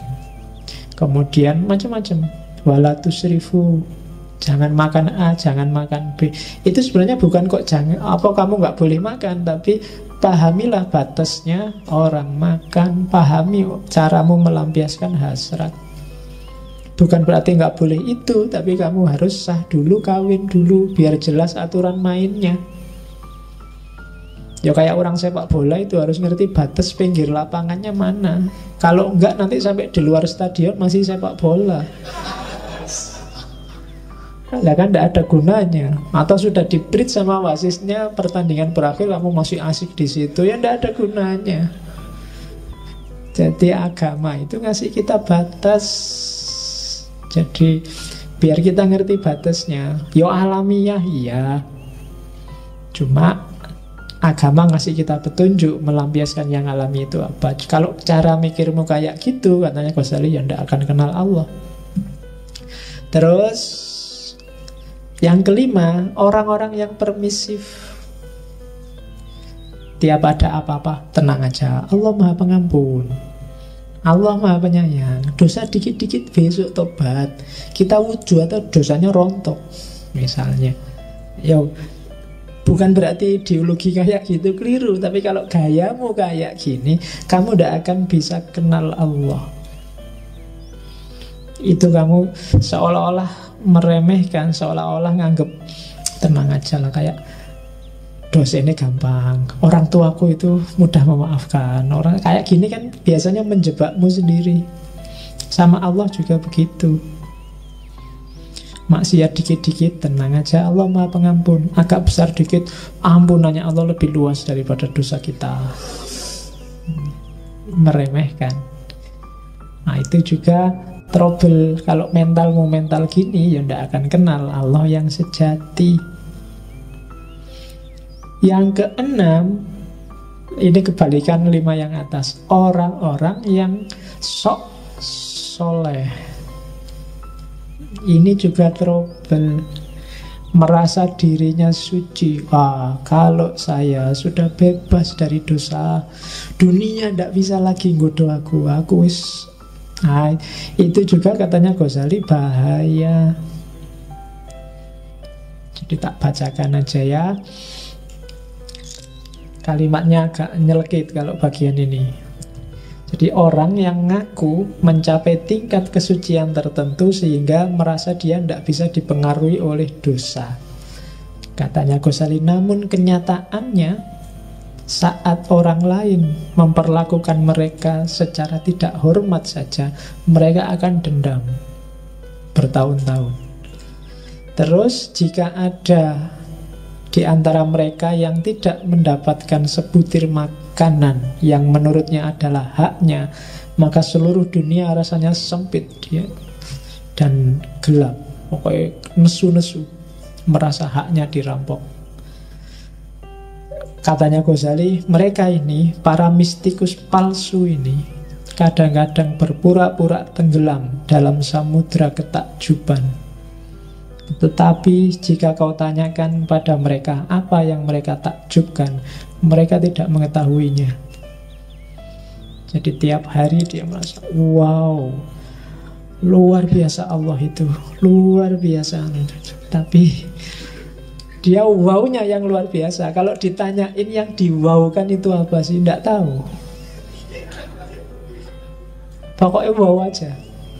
Itu juga trouble katanya Ghazali. Ya tidak kenal Allah kalau ya gitu. Kalau bahasa hari ini mungkin lebay. Lebay Allah nggak segitunya kok. Nggak usah kaget kayak baru kenal Allah kemarin. Sudah lama kita kenal Allah, sudah ngerti kita dengan segala kebesarannya. Jadi ketakjuban-ketakjubanmu simpanlah, tidak perlu lebay, karena kuncinya adalah kenalilah Allah. Kalimat yang terakhir itu Ghazali mau bilang, apapun keadaannya, kita adalah hamba dan Allah adalah majikan kita yang maha kuasa. Ini sebenarnya mau ngeritik orang-orang sufi yang berlebihan sampai ke level bahwa manusia dan Tuhan bersatu. Ini juga tidak akan kenal Allah. Kalau jadi satu ya selesai. Kenal itu kan ini aku, itu kamu, kenalilah aku kenal dirimu. Itu kan kenal namanya. Makrifat itu aku tahu tentang kamu, sesuatu di luar diri kita. Kalau sufi yang agak berlebihan, tasawuf, wahdatul wujud, itikat, hulul, itu bisa menjebak orang bahwa manusia sama dengan Tuhan. Maka di kalimat terakhir Ghazali menegaskan, ketahuilah, ingatlah bahwa yang maha kuasa yang menciptakan dan kita adalah hamba yang diciptakan. Jadi sederhananya begitu. Tugas kita kenal, paling puncak adalah makrifat. Bukan melenyapkan diri kita atau menganggap kita nggak ada, yang ada hanya Allah, atau apalagi kitalah Allah itu. Berarti tidak butuh kenal kalau hakikatnya sama. Oke, itu yang menghalangi orang dari bahagia karena tidak kenal Allah. Kalau orang punya 6 karakter ini, dia tidak akan kenal Allah. Orang yang tidak kenal Allah tidak akan nyampe pada kebahagiaan yang sejati. Terus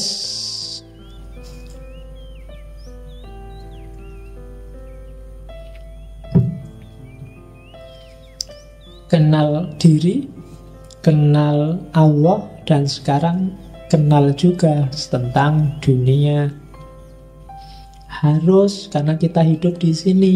Kalau nggak ngerti ilmu dunia, kita nggak bisa hidup, nggak akan bisa bahagia. Karena kebahagiaan dunia itu imbasnya kebahagiaan akhirat.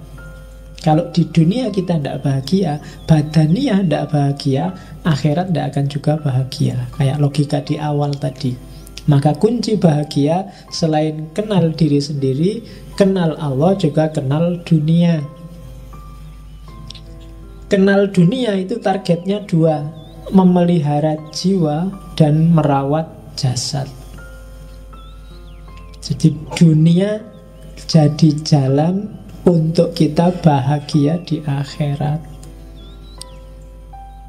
Jiwa harus beres, jasad harus beres. Jasadmu jangan disiksa. Waktunya makan ya makan, minum ya minum. Nggak punya uang ya utang. Ya kan harus begitu. Jangan mau kelaparan, karena itu amanat dari Allah. Begitu jasadmu sehat, ibadah juga enak, cari ilmu juga enak. Kalau jasadmu nggak sehat, belajar cari ilmu apalagi yang kayak gini mesti nggak nyambung. Kamu tidak memelihara jasadmu, jarang tidur, jarang makan, jarang olahraga, ya nanti yang lain juga tidak maksimal. Jadi pelihara jasadmu. Ya sekali-sekali kamu pijet, spa, iya, memanjakan diri kalau ada uangnya. Kalau nggak ada ya pijet-pijetan, sak-kancang. Loh, itu memanjakan diri. Yuk kita saling memanjakan. Nah, pijet-pijetan apa. Oke, jadi dunia harus dikuasai. Begitu dunia dikuasai, akhirat akan beres. Karena akhirat lebih mudah. Jadi kunci kebahagiaan kenal dunia. Di Kimia Usada, mengenal dunia saya nggak akan panjang lebar, kamu sudah ngerti caranya. Bahkan Allah membekali kita untuk kenal dunia itu secara instinktif. Kamu nggak perlu mikir. Otomatis mesin yang namanya manusia akan nyari pemenuhan kebutuhan jasadnya. Kamu nggak perlu mikir. Kalau kamu makan, otomatis nyari makanan sendiri. Kalau kamu haus, otomatis nyari air untuk minum. Kalau kamu punya hasrat itu, otomatis kamu mikir ke sana. Meskipun oleh agama diatur, ya kawin dulu. Sebelum kawin, ya kalau nggak mampu, kamu disuruh puasa kan sama Nabi. Wa man lam yastati' fa alaihi bissaum.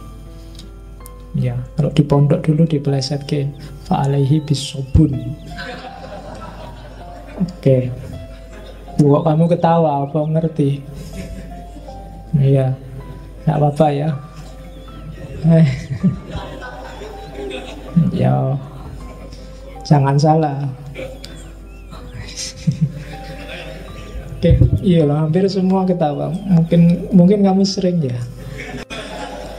Hati-hati, harga sabun besok naik loh. Oke, terus jadi itu yang kenikmatan dunia.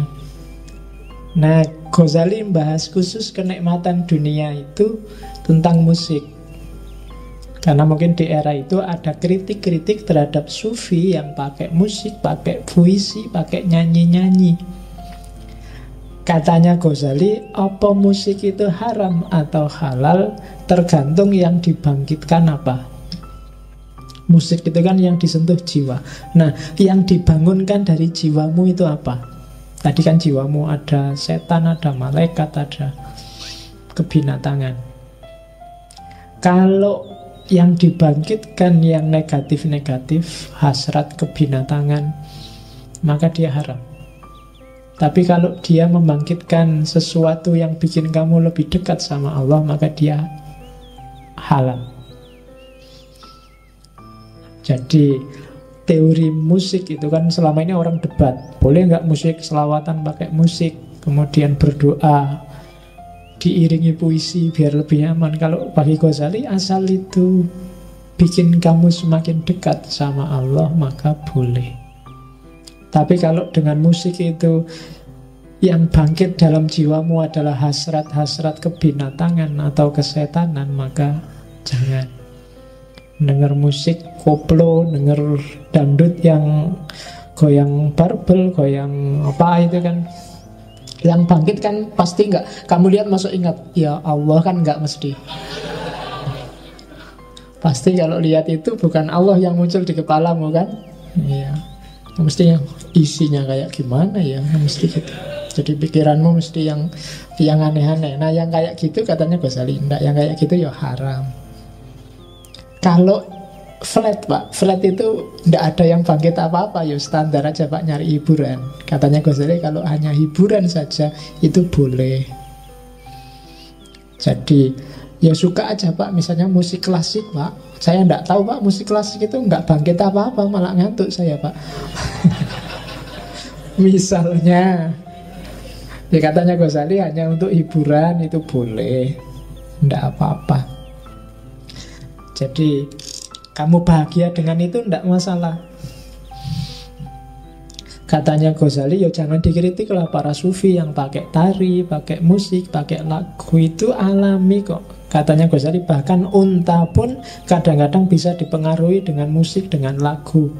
Orang perang aja kadang-kadang pakai tabu-tabuan itu biar semakin semangat. Berarti jiwa bisa dipengaruhi oleh musik, oleh tarian.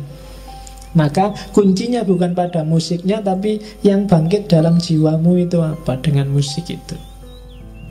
Nah, itu teorinya Ghazali. Terus katanya Ghazali, cuma hati-hati ya kalau syair-syair yang ada kata-katanya. Jangan sampai ada kata-kata, kalimat yang menyesatkan orang. Misalnya kalau di situ contohnya kalimat puitis dalam sufi, misalnya kau berubah dari kecenderungan asalmu. Nah itu kalau kalimat ini maksudnya pada Allah, maka tidak boleh. Karena Allah tidak berubah. Biasanya satohat sufi itu sering menjebak ke sini. Yo, satohat itu ekstase, pengalaman puncak kenikmatan, monggo dinikmati sendiri oleh sufinya. Jangan model pertunjukan untuk umum. Karena kalau dipertunjukkan untuk umum sering jadi masalah, katanya Ghazali. Bisa bikin orang sesat dan menyesatkan. Maka musik boleh, tari-tarian boleh, diambil unsur hiburannya saja juga boleh. Cuma kalau ada kalimat-kalimat yang menjebak, hati-hati. Nah, itu teorinya Ghazali. Jadi tidak apa-apa kalian suka musik, suka selawatan, suka lagu dangdut atau lagu rock. Yang tidak boleh lagu yang tidak pakai rock. Loh ya kan, kalau nggak pakai rock ya jangan, nanti gawat. Karena yang bangkit tidak cuma jempolnya, tapi juga jempol yang lain ikut bangkit, bisa gawat. Oke, Terus kejarlah juga kebahagiaan dalam muhasabah dan zikir di Kimia Sa'adah. Muhasabah itu nikmat, kejarlah. Cobalah lakukan muhasabah bolak-balik, sering saya sarankan, Mbok, sekali-sekali tafakkur muhasabah. Muhasabah itu menghisap dirimu sendiri sebelum besok kamu dihisap. Levelmu level mana? Syukur-syukur kamu jajal ya, 1 bulan ini belilah buku, terus nyanyi malaikat rokib sama atid. Tulislah, kalau mau tidur hari ini tadi, kira-kira aku punya dosa apa ya? Tulis, bisa. Itu bahan untuk muhasabah. Kok bisa ya aku memakai punya dosa kayak gitu ya? Jangan-jangan aku ini sudah itu. Tadi ngobrolku kebanyakan ya, akhirnya salah ngomong, jangan-jangan temanku sakit hati, ditulis. Tadi aku seharian gak ngapa-ngapain, cuma ngurusi HP, terus mendelengi HP, terus itu tulis, dan seterusnya. Itu muhasabah namanya. Itu yang tak tulis di situ, contoh sampelnya muhasabah dari Kimia Sa'adah. Wahai jiwaku, tujuan hidupmu hanya satu. Meski sedetik, saat yang telah lewat takkan bisa dikembalikan. Karena dalam perbendaharaan Allah, bagian nafasmu sudah ditentukan, tak bisa ditambah atau dikurangi. Saat kehidupanmu telah berakhir, tak ada lagi laku batin yang dapat kau jalani. Karena itu, apa yang bisa kau kerjakan, kerjakanlah sekarang. Garaplah skripsimu, tesismu, tugasmu sekarang. Lho, waktunya nggak bisa balik. Jadi nggak bisa kamu nunggu 4 tahun kok terus ditulis lulus 2 tahun. Tetap ditulis 4 tahun, waktunya nggak bisa balik. Jadi kerjakanlah, perlakukanlah hari ini layaknya hidupmu telah habis, dan hari yang akan kau jalani hanyalah bonus yang dianugerahkan Allah yang Maha Rohim. Jadi meskipun belum dapat surat peringatan, anggap saja sudah mau di DO. Jadi ngarape serius. Anggap aja waktumu hari ini itu sudah bonus. Harusnya kamu sudah selesai kemarin-kemarin. Nah, itu muhasabahnya mahasiswa semester tua. Ya kamu hitung-hitung sendiri lah ya, dihisap sendiri dirinya, kamu sudah bisa. Itu muhasabah. Kalau zikir, katanya Ghazali ada 2 jenis zikir. Yang pertama zikirnya para wali. Zikirnya para wali itu anytime, setiap detik, dimanapun, kapanpun, semua gerak tubuhnya adalah zikir, tidak cuma mulutnya. Ada juga zikir ashabul yamin. Zikir ashabul yamin itu kalau ingat ya zikir, kalau enggak ya lupa. Tidak apa-apa, begitu ingat zikir lagi. Tapi terus sibuk apa, lupa lagi, ingat lagi, tidak apa-apa. Orang kayak gini masih sangat baik, namanya ashabul yamin. Yang jelek adalah orang yang melupakan zikir atau secara sengaja memang tidak mau berzikir. Zikir itu enggak harus kamu patok sekian ribu kali dengan kalimat apa. Yang penting hatimu merasa bahwa ada Allah yang selalu mengawasimu, Allah yang hadir selalu dalam hidupmu. Terus rasakan itu. Orang yang makomnya wali itu sudah merasa tiap hari jajar sama Allah.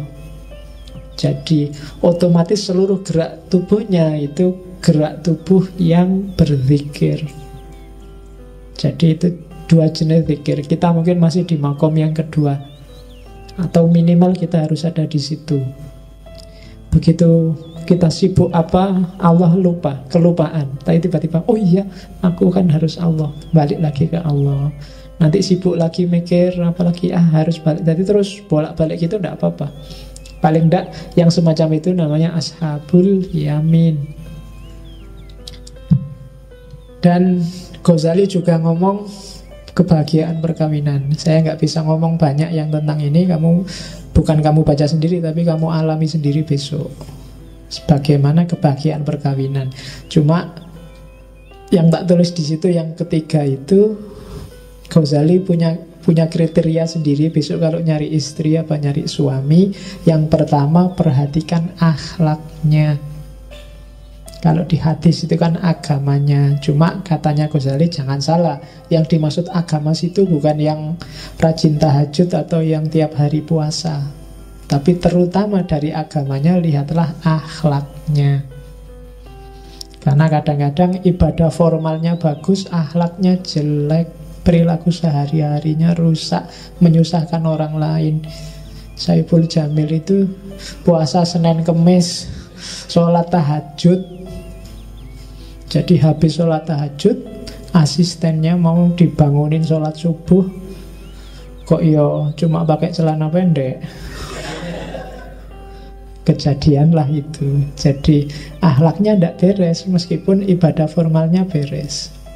Maka pertama-tama lihatlah akhlaknya. Syukur-syukur akhlaknya nyambung sama ibadah formalnya. Ngajari orang untuk sholat itu lebih mudah daripada ngajari orang untuk jujur, untuk sabar, untuk tekun. Jadi katanya Ghazali yang pertama akhlaknya. Begitu akhlaknya rusak, maka agama juga akan cepat sekali rusaknya. Jadi pertama-tama pilihlah agama. Cuma dari agama itu pilihlah yang pertama, ceklah akhlaknya. Jadi kalau besok kamu nelisik orang yang mau jadi istrimu apa jadi suamimu, ya biasanya kalau orang kampung sholat ndak, puasa ndak, ya bagus-bagus saja. Cuma selain itu tanyakanlah akhlaknya, perilakunya pada orang tua, pada tetangganya, pada teman-temannya, kesan mereka dan seterusnya. Jadi yang pertama akhlaknya, yang kedua kebiasaannya tiap hari apa. Itu menentukan loh. Kalau nggak cocok sama kebiasaanmu tiap hari, itu bisa jadi masalah. Kalau malam pak, saya sukanya tidur habis isya sampai subuh. Jangan nyari istri atau suami yang kalau malam nggak pernah tidur, tahajud terus misalnya habis sampai itu, alamat itu wis mesti rame. Ya kan, yo kecuali kamu bisa ngajari suamimu, istrimu, yo mas tahajud, yo tahajud. Cuma yo karena sudah punya istri, yo sujudnya agak lama kalau tahajud. Harus bisa ngajari, tabiat harus menyesuaikan. Yang ketiga, kecantikan. Paling tidak menurutmu ya. Ya kan, cantik, tidak cakep, itu kan sifatnya agak subjektif. Maka begitu kamu ngelamar seseorang, kesanmu harus ada bahwa dia cantik, bahwa dia cakep, entah dilihat dari bagian mananya. Pokoknya harus ada itunya. Kalau enggak ya kamu tersiksa sampai mati. Kawin enggak ada bagus-bagusnya sama sekali. Sahabat itu wes. Jadi paling enggak harus ada kerenteknya bahwa wah, meskipun orang lain dulu kok mau kayak gitu, enggak apa-apa. Yang penting kamu sendiri merasa bahwa dia ada unsur cakepnya. Entah dilihat dari belakang apa dari atas. Terus yang keempat, sama Ghazali dibahas juga tuntutan mahar. Mahar itu katanya Ghazali jangan mau terlalu mahal, mesti di belakang jadi masalah, atau terlalu murah juga akan jadi masalah. Sekarang kan murah, kamu bondo 20.000 beli Quran sama sajadah, atau nunggu dikasih sajadah temenmu yang habis umroh kan sah sudah. Ya kan itu terlalu murah. Oke, dulu saya punya temen itu masih kuliah sudah nikah, maharnya seperangkat alat sholat. Cuma karena sebelum ijab itu diajak ngobrol sama KUA-nya, sekolahnya di mana? Sekolahnya di IAIN itu. Waktu ijab kabul dia salah, harusnya seperangkat alat sholat, keliru, seperangkat alat sekolah. Dibayar tunai. Enak kalau seperangkat alat sekolah kan, pensil, pulpen itu. Oke. Ya dan yang terakhir, boleh juga memperhatikan keturunan.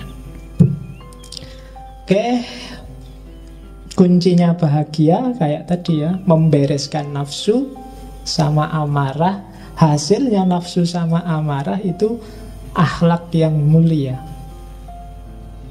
Untuk akhlak mulia, katanya Ghazali, jalannya ada 3. bisa dipaksa, bisa dibiasakan, bisa dengan cara tafakkur.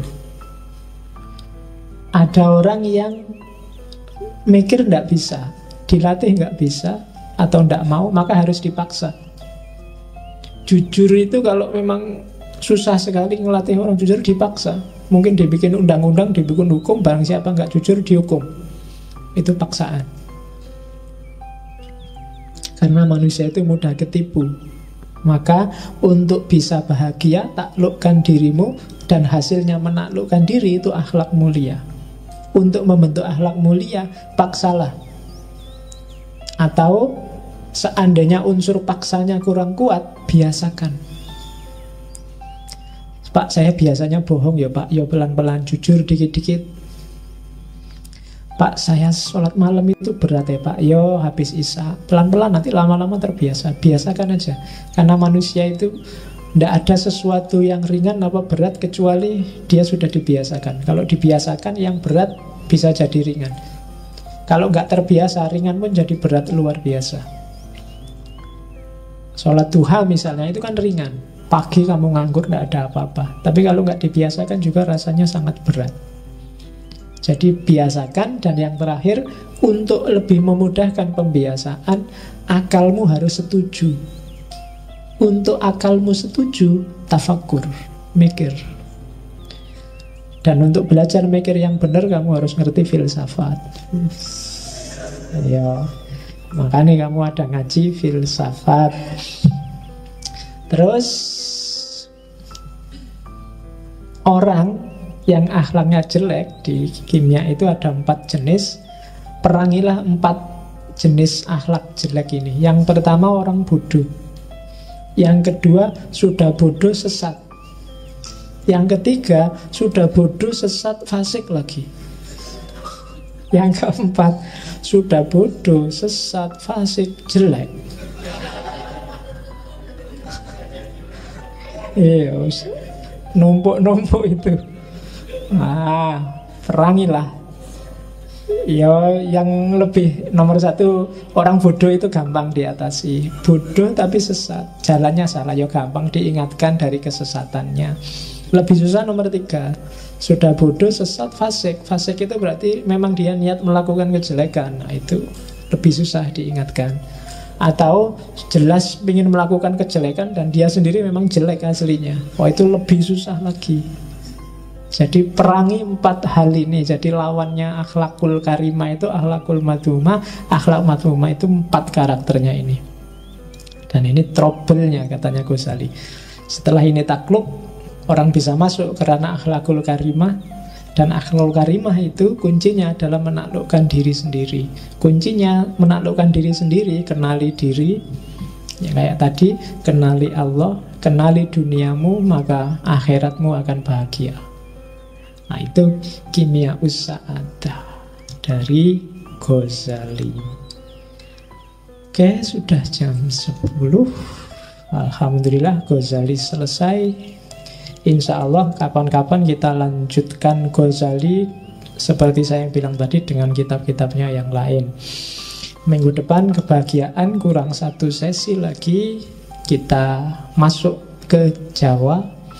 Kita ketemu dengan filsafat kebahagiaannya Ki Ageng Suryo Mentaram. Kalau Ki Ageng Suryo Mentaram memang dikenal dengan teorinya tentang bejo. Iya. Kita minggu depan kita belajar bejo yang bukan karena tolak angin. Kita nyari bejo yang sejati. Oke.